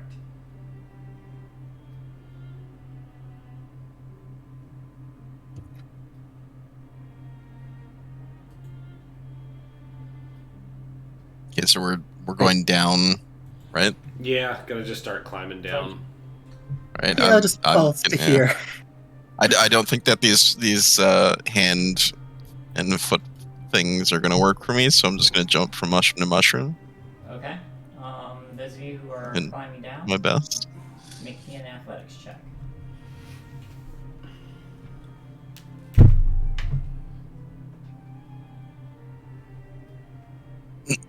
Like climbing down or jumping down? Or Both. same. Either it works for either or. Yeah. Yeah, okay. Athletics. Oh. Oh dear. Oh boy. I'm taking guessing I'm not plus going to be able to claim acrobatics, so you can give me a good reason why.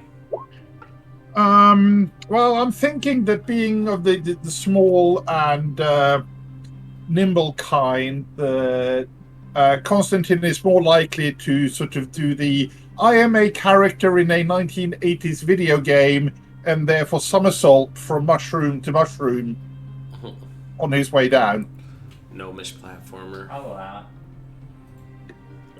it.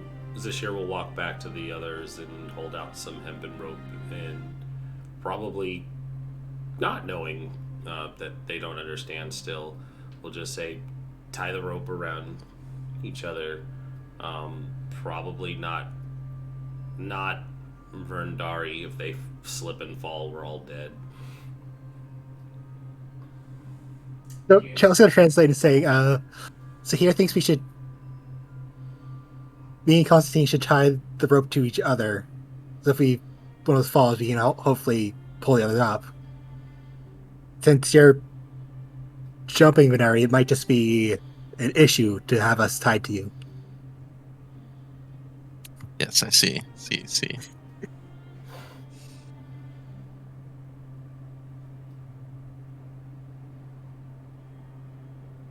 Careful with the mushrooms, they're slippery.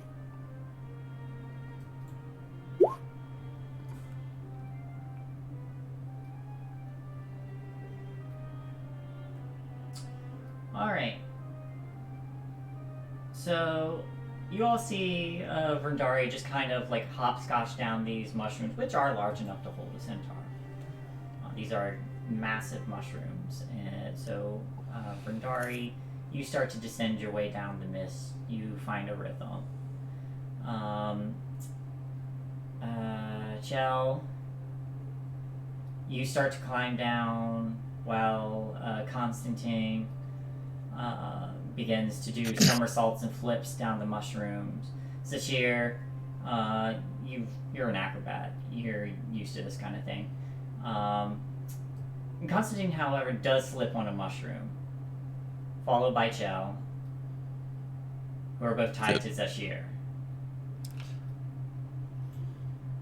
Zashir, I need you to make a strength save. Oh, so good at Oh dear. strength. Strength's my dumb stat, guys. Here we go. Ah, fuck it, I'll take it. Not bad. All right, so you're making your way down before you see Constantine slip on a mushroom and start to dangle. Then Chell shortly after, but you have enough time to grab onto a thick vine and embrace yourself. And you don't quite slip yet, but you're holding the weight of two people. I'd like to use one of the uses of the Crown of the Monarch Hey, to give myself some wings. So Shell, there's 2 vibrant butterfly wings that sprout from your back as these 2 massive shimmering monarch wings expand. You now have a flying speed Of 30 feet. of 30 feet. But you are able, I would say, with that and Zashir's success, that'll give you more successes than failures there. So you can shimmy your way down from there.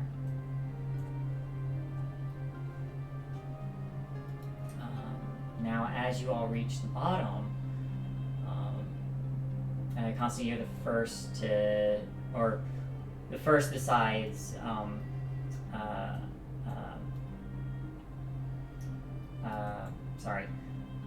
Verndari. You're the first besides Vendari to reach the bottom. Vendari, you reach the bottom before everyone else, as your hooves kind of like just squelch into a sticky mud. Constantine, you're just you're lowered into it. Zashir, you're able to nimbly make your way down, and Shell, you don't have to land in the mud if you don't want to. I don't want to. Okay. Down here, you discover that underneath the mist is about 100 feet to go down. And down here, there's just a tangled web of mangroves that grow out from pools of rippling water that were half hidden by this thick fog. There's purple mushrooms that cling to rotting logs and stumps scattered throughout this marsh. Crickets, there's crickets that glow like fireflies, chirping serenely before they're snatched up out of the air by the tongues of hungry frogs. Coming from one direction, you all hear several voices joined in a marching song, and the singing grows louder as 6 bipedal rabbits wearing clothing emerge from the fog. 2 of them tug at the reins of the giant snail, and the others carry clubs and slings. But as they're singing, with sticks and stones we'll break your nose, we'll beat you blind and steal your clothes, for none among us can compare to one wily, swift stand-up hare. Scarf that's glorious, thief notorious, his deeds are truly meritorious. With a wink and a grin he'll show his cunning. A flash of his scarf, he'll take off running. Quick as a bolt, his long scarf trailing. Grasping, you'll end up flailing. You'll pout, you'll moan, you'll huff, you'll sneer. Thanks to Agadon, Lon Scarf, brigand, prince of Prinsmere. And this singing grows steadily louder as you all are able to make out these rabbit folk, and you can see that there's this giant snail is just kind of moving slowly onward, but the 2 that are kind of leading it are browbeating it to get it to move.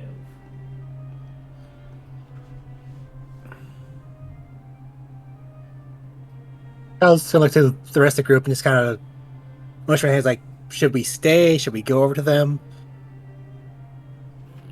What are they doing? It looks like they're just marching. We could ask them for directions. I'll nod to Zahir. I didn't understand any of their singing, so I can't piece together. It just sounded beautiful. Like we I can also don't ask know. them.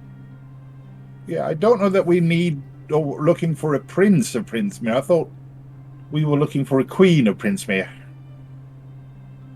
Well, princes tend to be around queens. We can at least find out more about what's going on locally here. And we can also ask them about the balloon. Kel's gonna, with their hands, gonna make it like a upside down pear shape. And show it going down. And then just like ask them, then raise both hands, and, like confusion, like maybe they know. Just trying to mime it out for us to hear.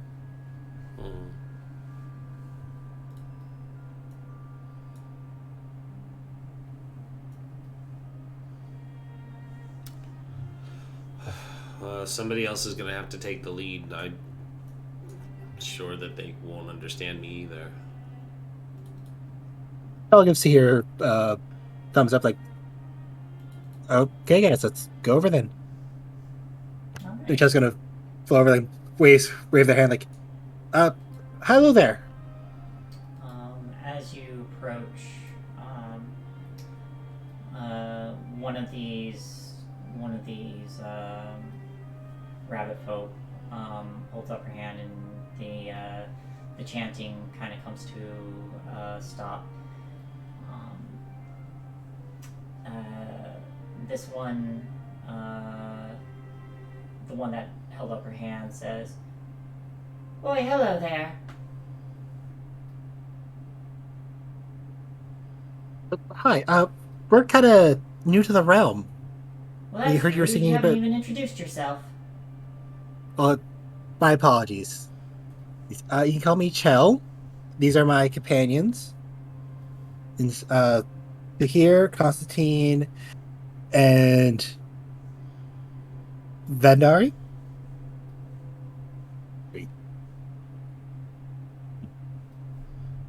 All right. Well, you can call me Jebek. Pleasure to meet you. This is a robbery. If you resist, we'll beat you black and blue. Nice to meet you. You're Rob now. Well, Welcome to the neighborhood. So, I don't want to get robbed, and I don't want to get beaten black and blue. Is there a third option we can do? nope. I would like to take your fondest memory of the most wonderful gift you've ever had. One from each of you.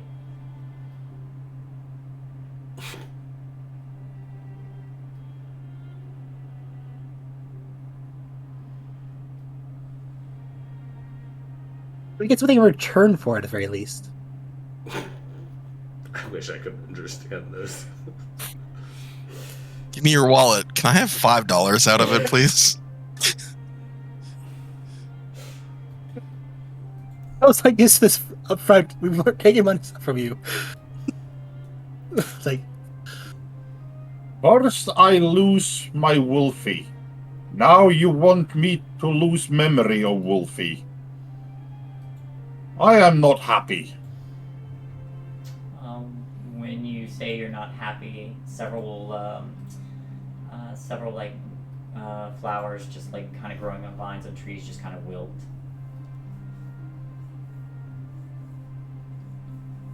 you upset my dear friend here, and it seems to affect the area around us as well. Well, I didn't upset him. All I requested was your memories. Yes, but you want to take something precious from us, and that is very upsetting. Well, what's precious to you is also precious to us. This is a lot of talking going on for me not being able to understand what's happening. I don't know how to mime a robbery. Damn. This kind of like, Constantine's going to stop, turn his back on the rabbits and face from here, and mime.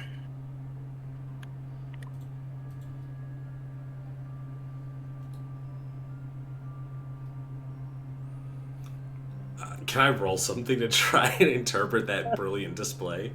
Yes. All right. Well, what would be good? Insight.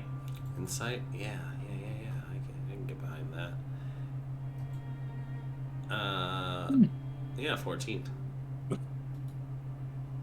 I'll say 14's enough to pick up the general understanding of it.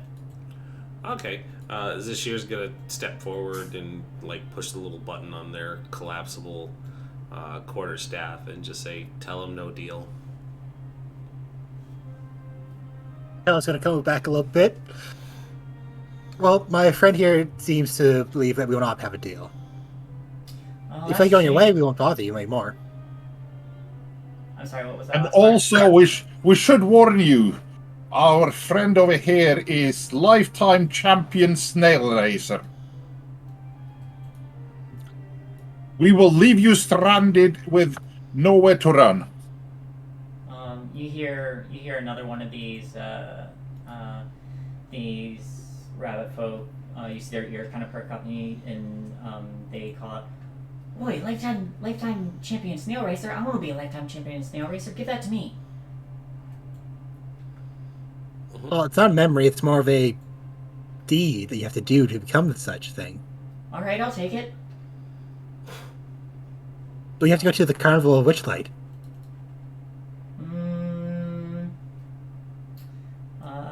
If you all are trying to intimidate, I'll need someone to roll intimidation. I can assist by looking mean, but I don't know what you're doing. Uncle Constantine is short and cute, so on the intimidation scale, probably not that great if somebody else wants to get... I mean, I'll roll, but... Go for it. We do have a big, scary fighter.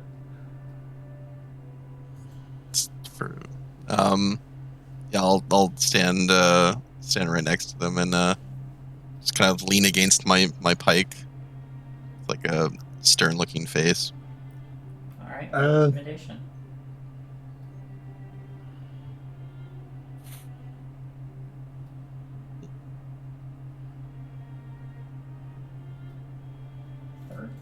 Great, neutral. Rar. 13.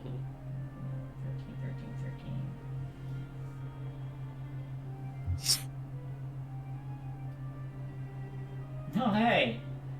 Just enough.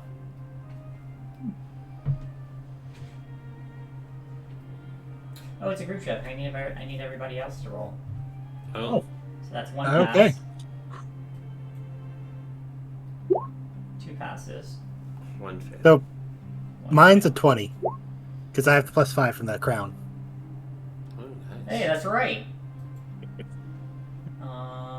So that's 2 passes and 2 fails. I'm gonna say because you have the wings out.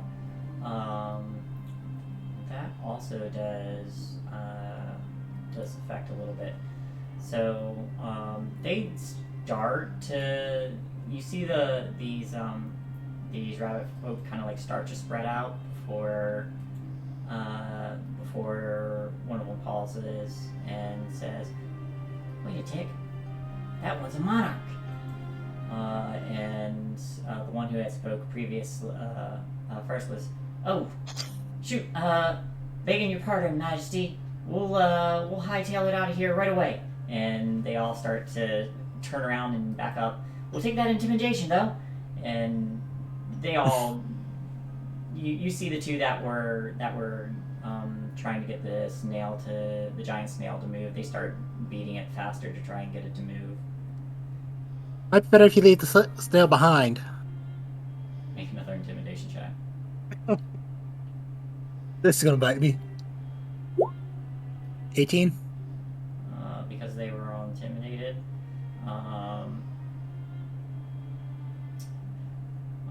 As you say that, you notice the snail kind of like arch its head and just kind of like withdraw a bit, and the two trying to get it to move start pushing on it, and it just kind of stops, and then they're like, "Yep, sure thing, we'll get out of here," and they all start just like hopping away, leaving the snail. I was gonna wave. Have a nice day. Enjoy the afternoon. What just happened? You know, child, if I'm being honest, I'm actually just tired from all that jumping. I don't know if what I did helped. I'm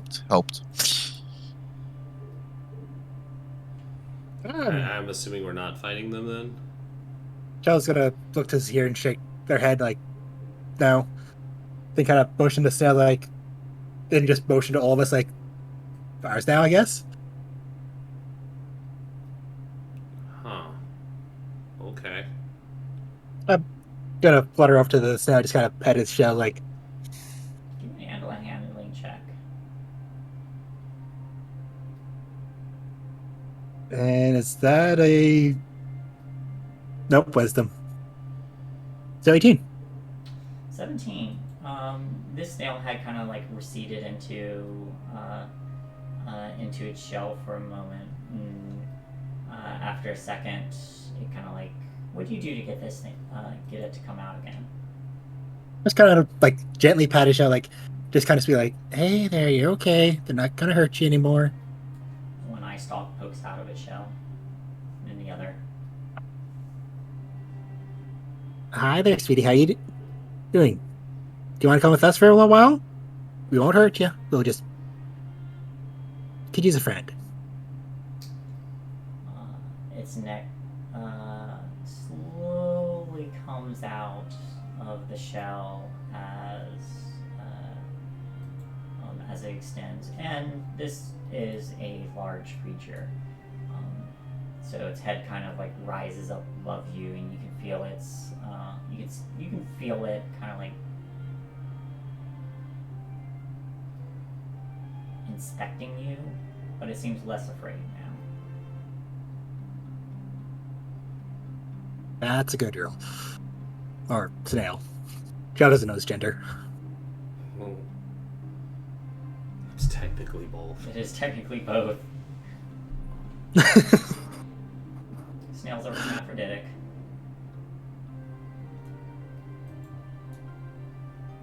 Okay.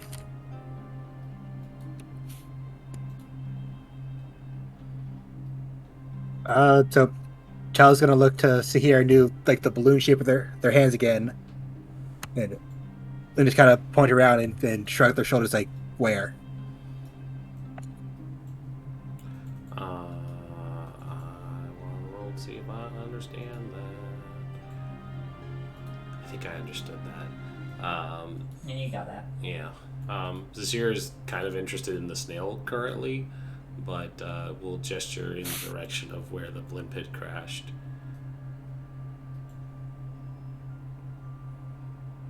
Can I try and reassure the snail that we are friendly? Absolutely. Yeah. Now, you've dealt with giant snails before too, so Yeah. you can make an animal handling at advantage. 22. 22. So, what do you do to show your friendliness? Gently pat the shell, give it like 2 little gentle taps to show that we're not trying to hurt it. And when it comes out, just gonna like gently brush along its mucousy membrane. And if I could speak Sylvan, this would be easier, but I can't.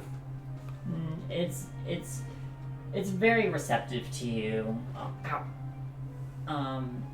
As opposed to the Haringen who were browbeating it to get it to do what they want. The gentle touches, the affection seems to quickly change this snail's opinion of you. But as you approach it, Zashir, and do this, it's long, kind of like mucusy, leathery neck just kind of like turns around, very opposable, and the stalks are kind of like brush along you. I think it's our friend now. Bella's gonna nod, gives here a thumbs up.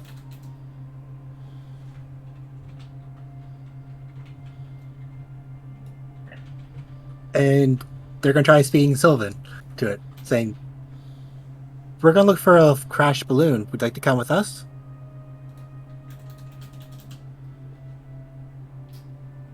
Let's see.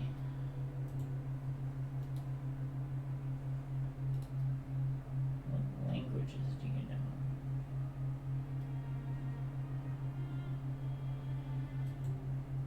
It doesn't seem to respond to your words so much as your voice.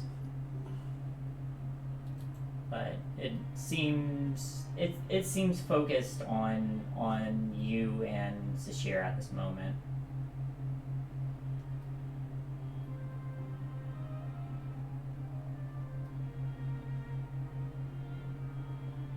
Oh, well. It scoots forward, kind of like turning around, just regarding you two.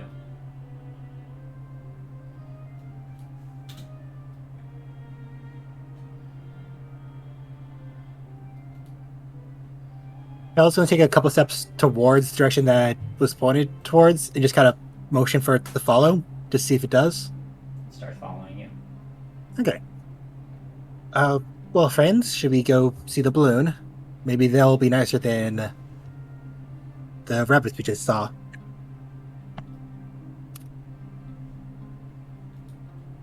I'm gonna let's see if I can Opposed? if I can mount the snail. With your animal handling check, you're able to mount it. Yeah. All right. Zashir is going to get onto the snail, kind of guide it to start moving forward, and then say the exact same thing that Shell did. Let's go this way and investigate the balloon.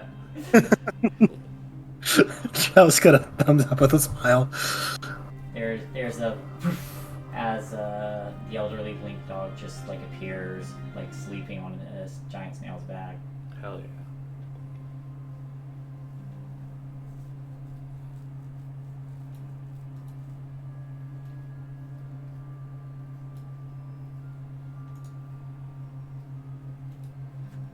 So as you all start to move, go ahead and give me someone give me a survival check and a D8. My survival's not that good.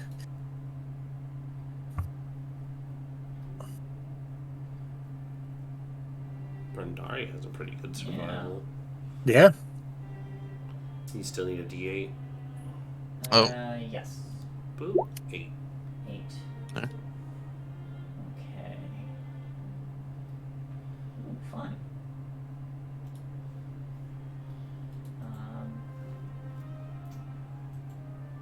As you all begin moving, Vendari and with Consta's help, you all begin to make your way in the direction of where this balloon had crashed.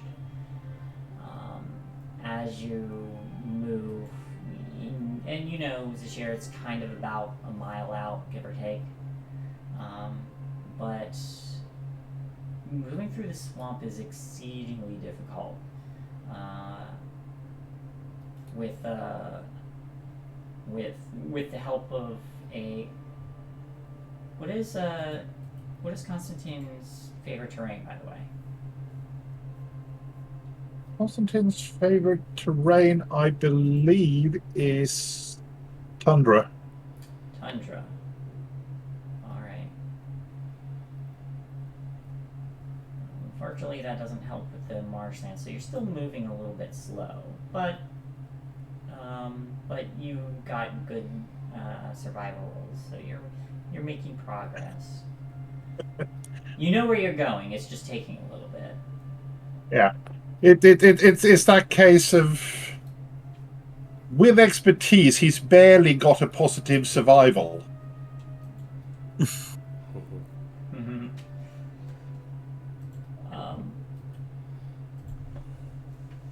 As you're moving, though,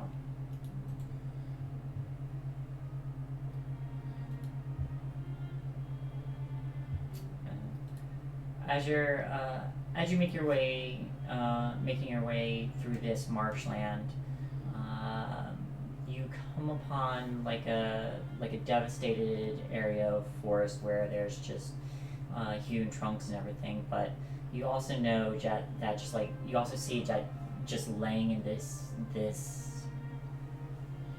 mud and mire are skeletons, rusted armor and weapons, an entire battlefield of it.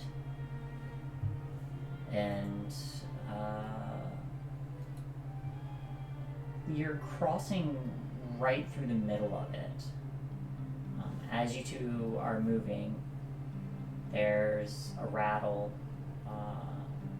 about 20 feet away or so as two suits of armor kind of stand up.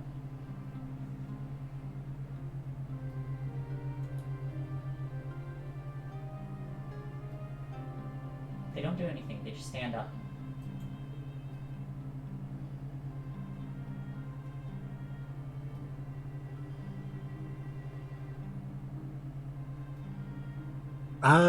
I just try to go around them. Tell a wave just here and just like point to them, then point to us, and just kind of put one hand up, then the other one just going around it in a big circle.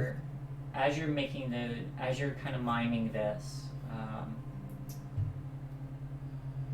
both these suits of armor are mimicking exactly what you're doing.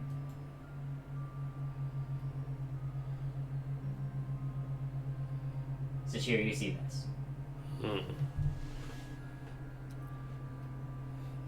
gonna park the snail somewhere safe.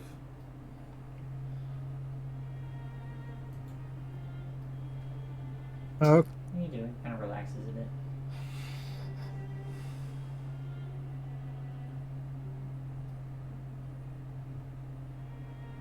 what if more than one of us move at the same time?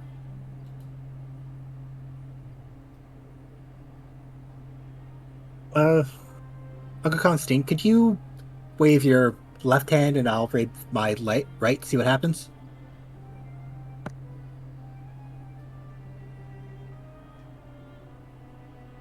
Does one copy each of us, or...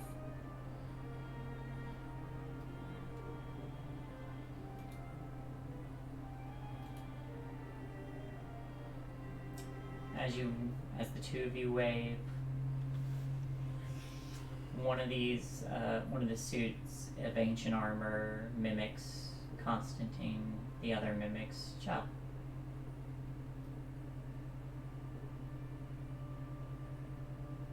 Vidari, could you try to do the third thing, please?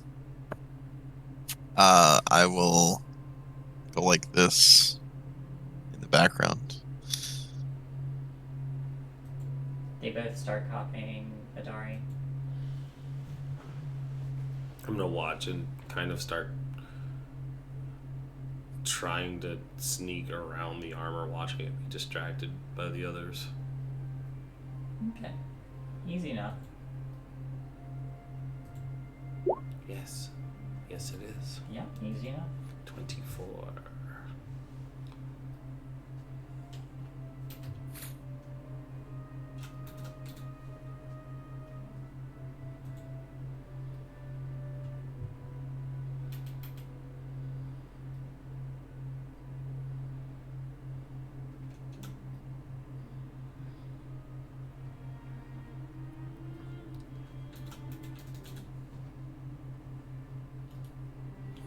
I'm also going to gesture for the snail to try and sneak by.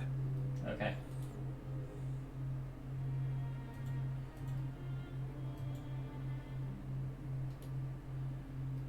Whoops. Uh-huh.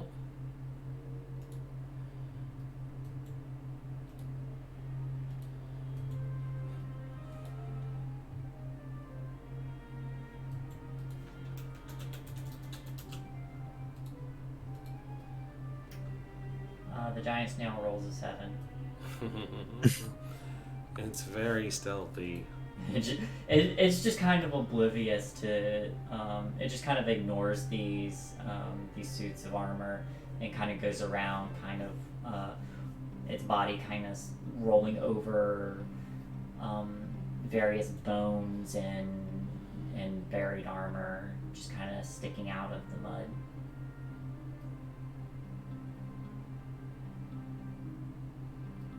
It kind of follows you. Doesn't quite give you away, but the 2 suits of armor don't pay it much mind.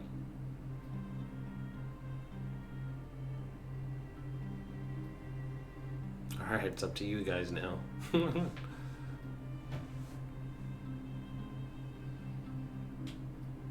Well, let's just see if we can walk around them. Chell's gonna try to, go way to the side, then... Actually, hasn't an hour gone by yet? No, not yet. Just fly over them. Yeah, that's what I was thinking. Yeah, and I think Constantine will probably wander over and go to jump onto the neck of the snail, as it were. Okay. As you go to jump on the neck of the snail, one of the suits of armor mimics the same motion and just dives into the mud.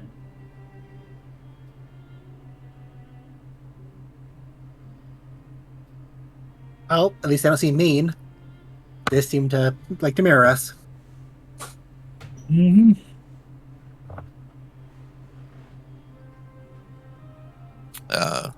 I charge past the armor and just shout out, "I'd like to see it try.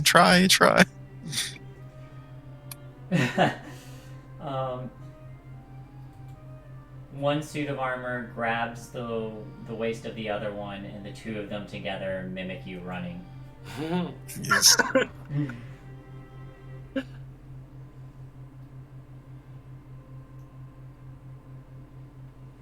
They don't impede Well, you, but the suits of armor are following you. Like us in general or me?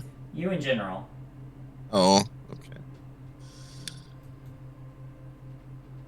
Well, it seems a little odd, but harmless, nonetheless. So I suppose we should keep an eye on them just to be safe.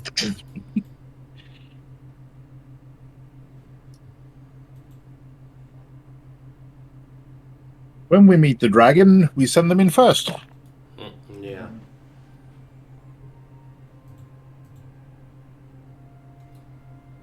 If we see one, I don't see why not. Y'all just continue on then? Yeah, they're not harming us. Towards the balloon, I think, yeah. Yep. So, they follow you for a while until you reach the edge of this battlefield, at which point they just kind of stop. And once you kind of leave the area, you see them both just kind of disappear into the mud. I was gonna wave and say goodbye. A hand pops up, an armored hand pops up and waves back. Mm-hmm. That was that Well, I'm not encounter. playing the last little bit. It was a fun encounter. It's a harmless little encounter. I liked back it. and murder them. No, just kidding. Start digging a foxhole and pulling out all the armor pieces. Mhm. We'll find those two somewhere. Alright. As you two are moving,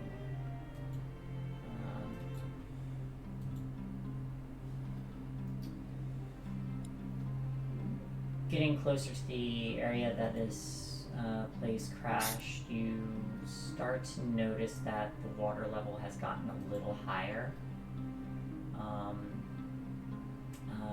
It is now, this water level has gone from being muddy to the water has risen up to around your shins. So we're now in a marsh. Yes, it's about a foot high, give or take now. Yeah, absolutely riding on the snail. Yeah, okay. Yeah, I have Constantine up when I see him. Alright. Only 7 more feet until I jump up there with you. As you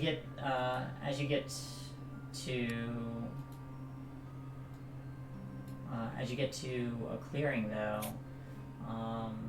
you see that there's a large, crumbling tower of stone that just rises out of the swamp, and it's leaning at such an extreme angle that it threatens to keel over. There's black brambles that surround the base of this tower, clinging onto the lower half. These brambles are. You also see that hanging from the crenellations on the lower side of the tower's peak is a large woven basket at the end of a tangle of ropes and tattered fabric. Hey, I think we found it. The basket's about 30 feet up from the swamp. The tower itself is maybe 50 feet. 20 feet wide in diameter. Elle's gonna call out, "Hello, is anyone up there? Are you okay?"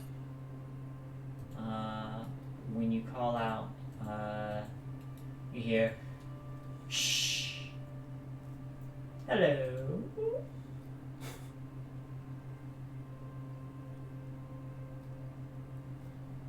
Hi. You there? I need your help. Help how? As you can see, I'm in a bit of a bind. What are they saying? I, Sir Talabar, as one of the Summer Queen's loyal servants, ask that you free me. You see, I was in the midst of a daring escape from the vile Bavona Blightstraw when our balloon was set upon by ill wind and sent plummeting to its current unfortunate location. My pilot, the Honorable Wigglebog, did not survive. I've been trapped up here for a while now. Help me. I must tell my queen of the fall of Trismere.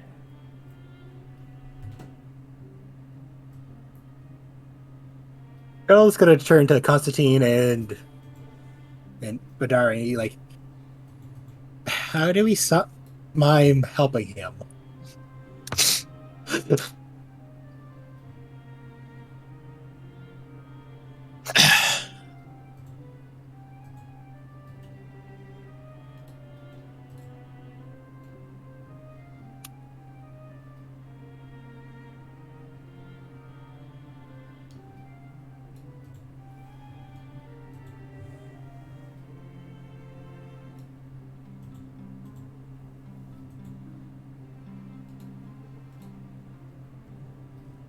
Or failing that,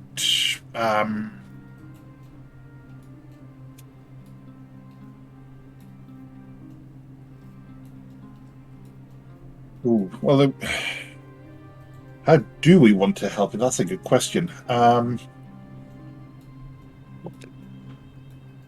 can get up there, but I don't know that I can do anything once I'm actually up there. Well, if you get the balloon down, I could fix it at the very least. Cut the rope. Get a... Cut the rope and lower the basket. Basket.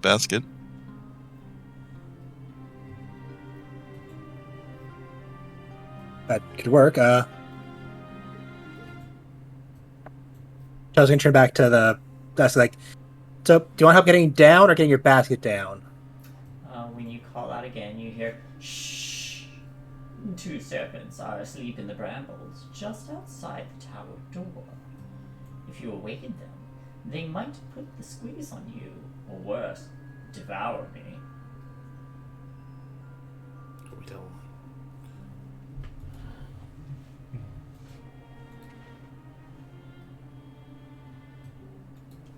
How tall is the snail? Like, I have an idea. snail like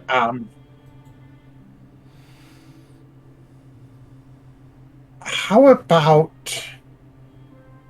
I ask my little friend to make his way up the side of this leaning tower in pieces, and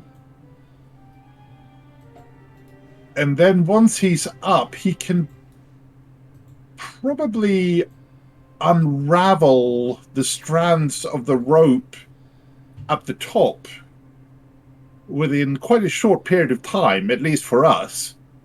Thus causing the whole thing, hopefully, to. I mean, it's soft enough. 20 feet on into Mars shouldn't be that bad a fall. Oh, I can also still fly for the next little while. I could go up there. We could tie a rope. Yeah. Roll me a d6.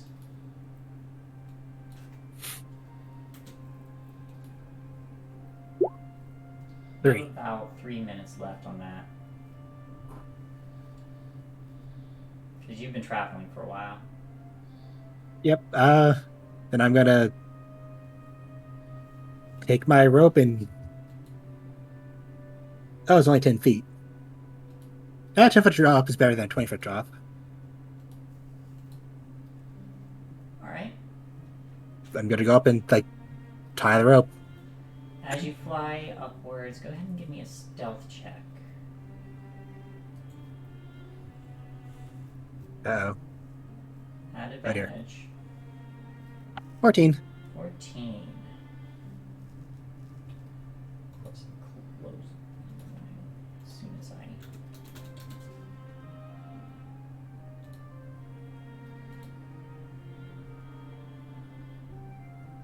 Alright.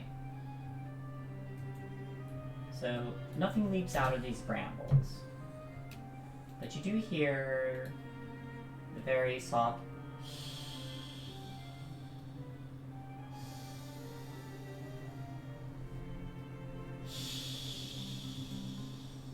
coming from somewhere within them.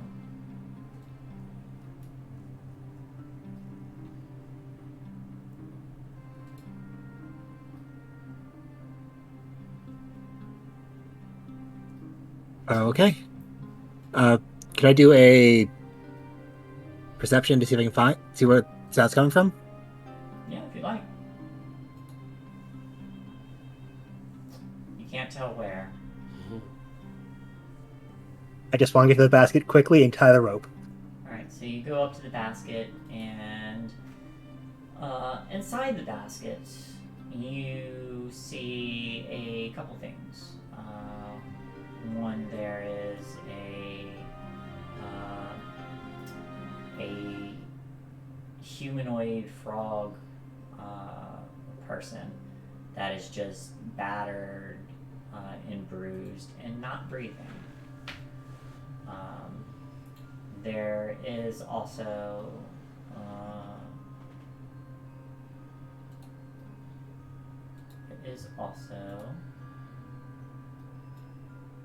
whoops.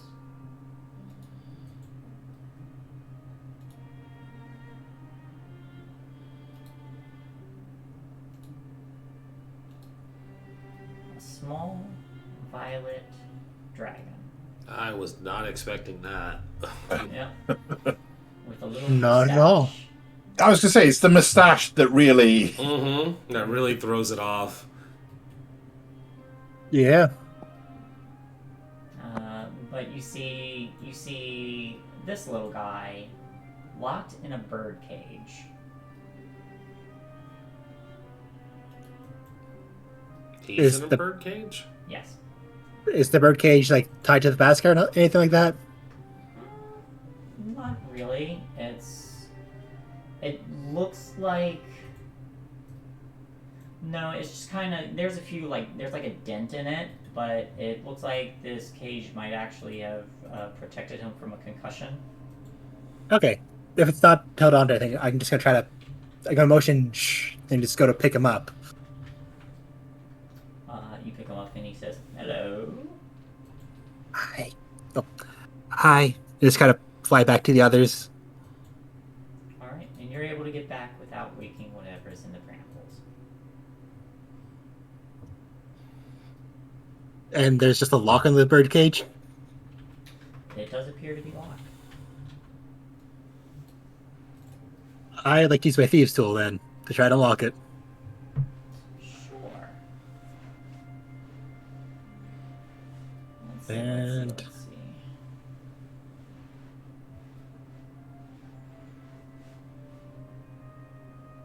I have to input value on it.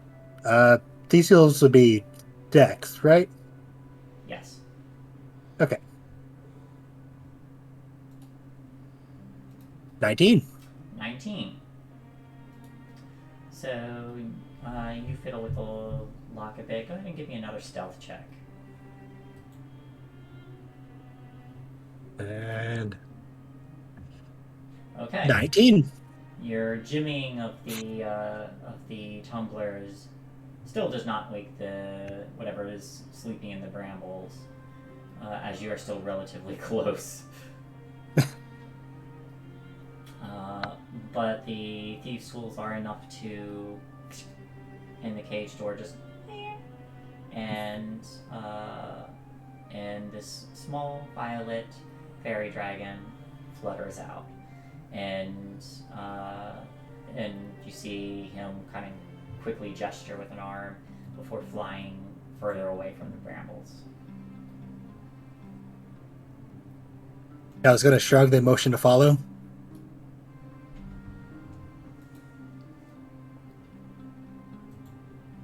Yep, sticking together.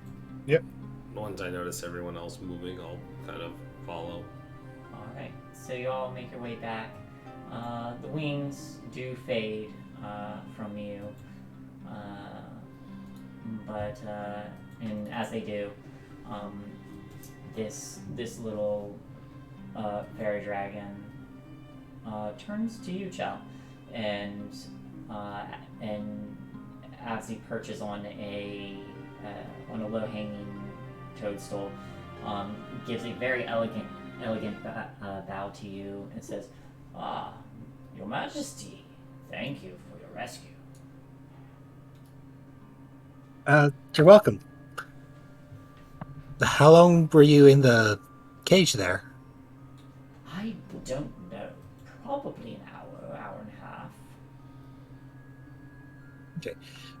You said you had to get back to your queen? Indeed. The amazing Summer Empress. What is her name? We're new to the area, unfortunately. Well, I can't just hand you out her name. But surely you know the Summer Empress. Would I know the Summer Empress? Roll a history or arcana. Do I have any, Can I try as well? Yes, you may. anything that'll help since I've been here for a while? You can have advantage. Good, I'll take it too. Wow. Actually, I would not be able to make this roll because I don't understand him. You're right, you don't. So it's probably a 0. That is the only reason it is a 0. That's a 7, but I rolled a nat 1. Yeah. It's like, surely you know the Summer Empress, the queen of the Sealy Court. Yeah, totally.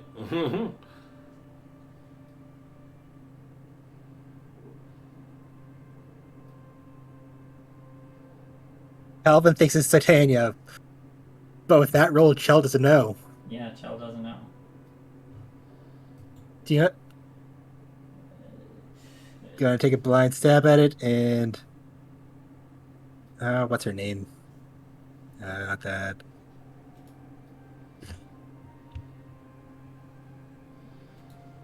Is Niva? I see that you're relatively new to being a monarch yourself. Only a couple hours, actually. Well, a couple hours can be a long time. Here, anyway. She was called Titania, but you best refer to her as Her Majesty or Summer Queen or Her Empress or... And he just goes on naming a list of royal titles. Or Your Grace, or We'll be sure to keep that in mind. Your Worshipfulness, or...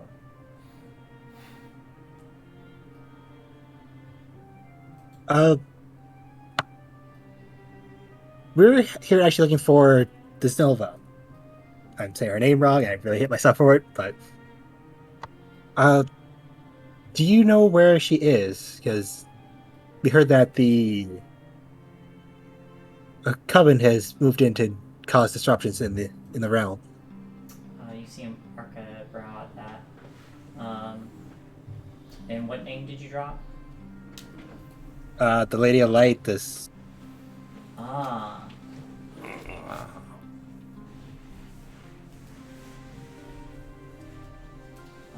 You said Zidilna? Yes. Okay. He goes, yes, I do know a thing or two about that.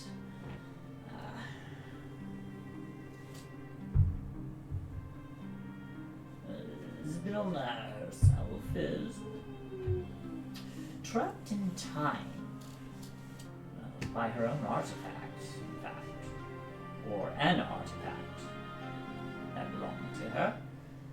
One called Igwil's Cauldron. The Hourglass Club used it to freeze her.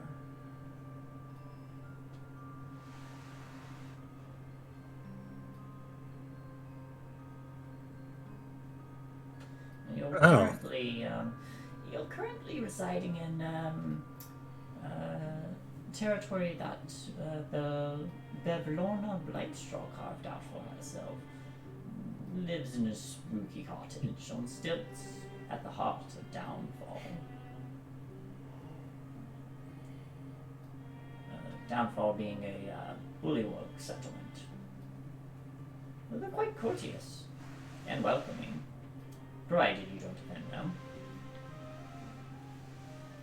How it wouldn't be to avoid offending them? Sorry, what was that? Said, what would one do to avoid offending them? You want to remember the 3 rules. Surely you know the 3 rules. I apologize if I'm ignorant to the 3 rules.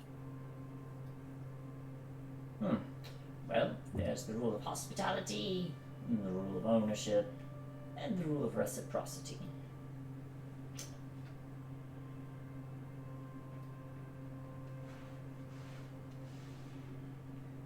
Rule of hospitality, friend, enemy, stranger, doesn't matter. As long as they enter your home, you're expected to be gracious and accommodating, until the time they prove otherwise, or undeserving.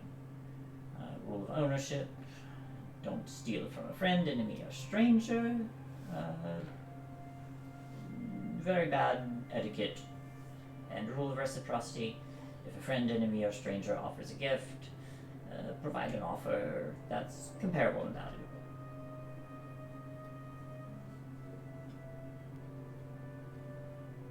value. Thank you. We will be sure to remember that. I would hope so.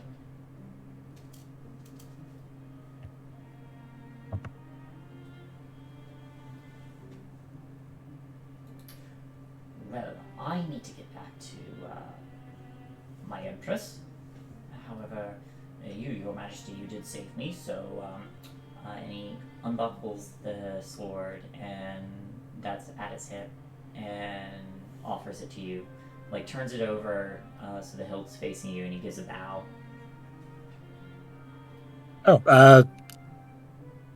Kel will take the sword, then I should find something to give back. Because he literally just spoke of... This is a tiny tiny little sword that acts as a +1 dagger. But he holds up a hand and says, "You've already given me my freedom." Thank you. I appreciate this gift. I Of shall treasure course. it for a long time. Forever is a long time. Now I must make haste. I wish you well on your journey. And you and yours. And the purple fairy dragon starts to flutter up and zips off.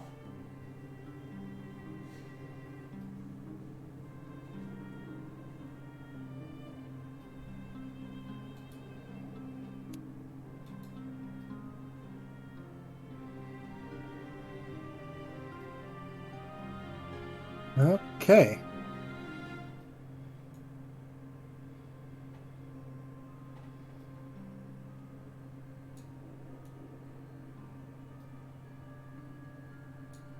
So guys, where do you think we should go now?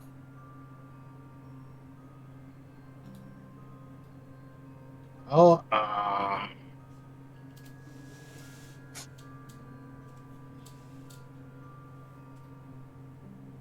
I guess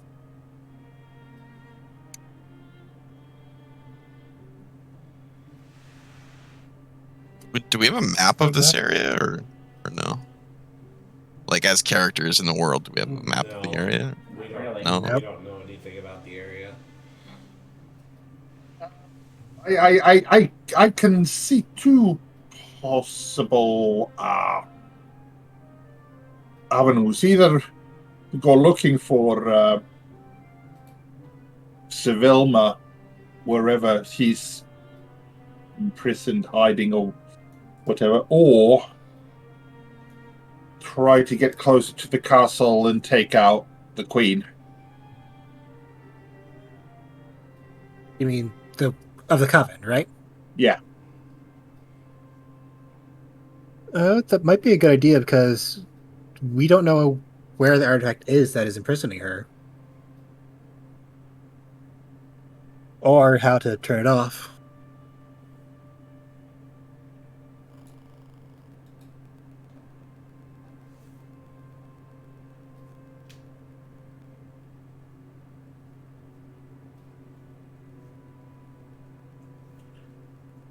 Do we have any interest in looking into the tower here?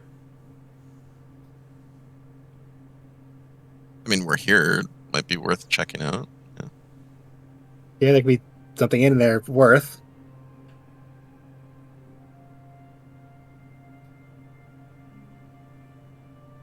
And that was out of character since we can't understand. Yeah. Yes. And speaking of which, I need to spend another 10 minutes casting comprehend languages. It's been an hour. Yeah. Yeah. But I can see Cheville just sort of standing, pointing up at the tower with great might, as it were. Yeah. There's a lot of interest from just here because they don't know what happened at all during that interaction. They've just been kind of looking at the tower with interest.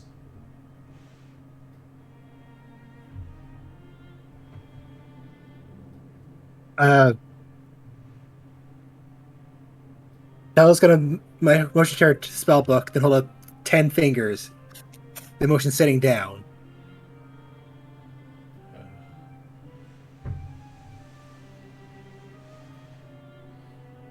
It will just give me 10 minutes to cast a spell, then we can go.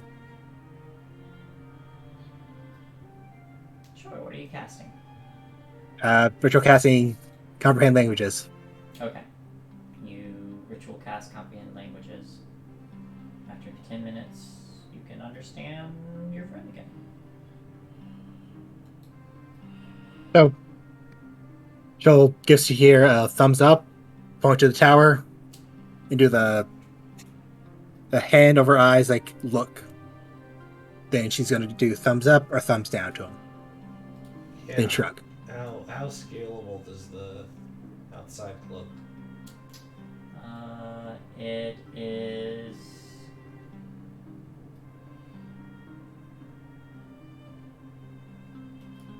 If anyone were to recall and somehow relay information, you would know that there's a door somewhere on this tower, beneath the brambles, and also something sleeping in there. The tower itself, you probably could skill with some decent handholds, but it is also leaning severely at one angle.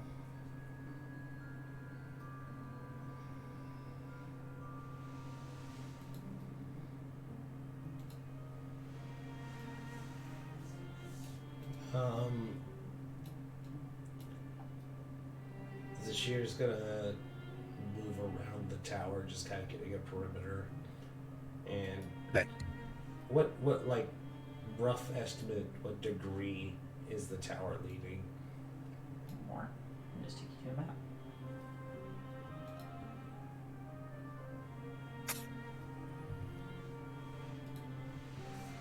The tower is leaning. Is it like only slightly like the? No, it is tower not piece only of- slightly. It is like almost a 45-degree angle Okay, so Everything. it would be fairly scalable from one side. from one side. Yes. I'm gonna start doing that. I'm gonna start climbing Okay. up from that angle. Sure. Give me a stealth check. Okay. Mm-hmm.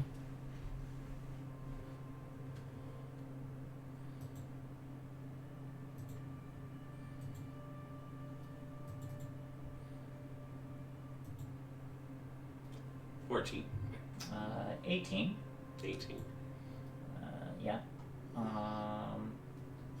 Now give me an acrobatics, just to get around these brambles. 24, because I'm finally going to use that advantage I've been holding on to. Okay. You're able to weave around all these thorns and brambles, and as you do, you see a tangle of massive snakes just coiled up together, asleep. But you're able to get to one side of this tower, and you can skill. Go ahead and just give me an athletics checks to climb up it. Okay. Not difficult from one side. Also, maybe a good stopping point here before we get too far in. Yep. We're past the 3 hours. Fair point. Out here.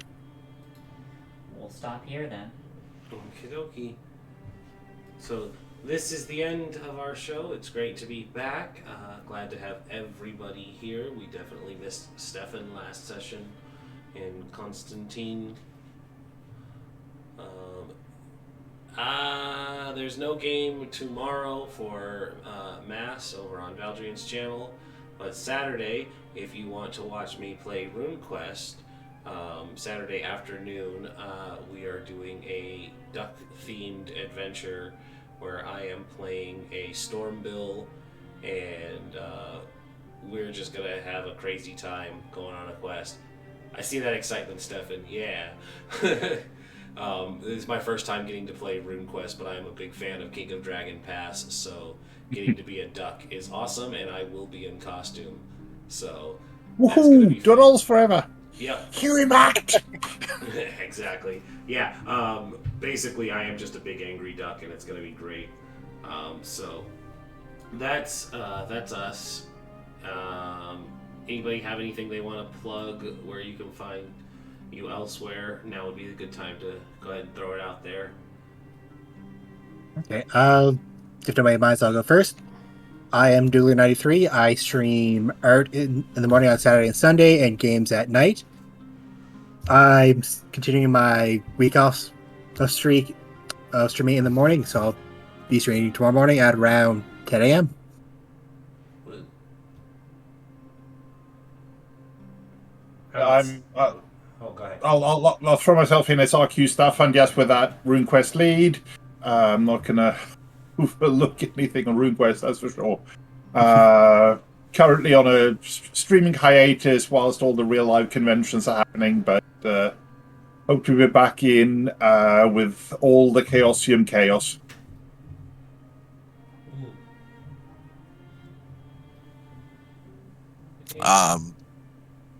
I'm Striker. I go by Canadian Striker on most socials. I stream occasionally, not as much as I used to. That's about it. And Shae. Hello everyone, I am Shae, or Shae the Fey on Twitch and Twitter. I stream artwork and soon will be streaming games on my channel. You can catch me here in Party Wave Game as well. And I I do commissions for people, mostly character art recently. I'm gonna get some good vampire art going soon. But that's me. Give me a follow. Alrighty. Thank you everybody for watching. We will head off now, and we'll see you again next week for more Wilds Beyond the Witchlight. Have a good night. Good night. Good night. Good night.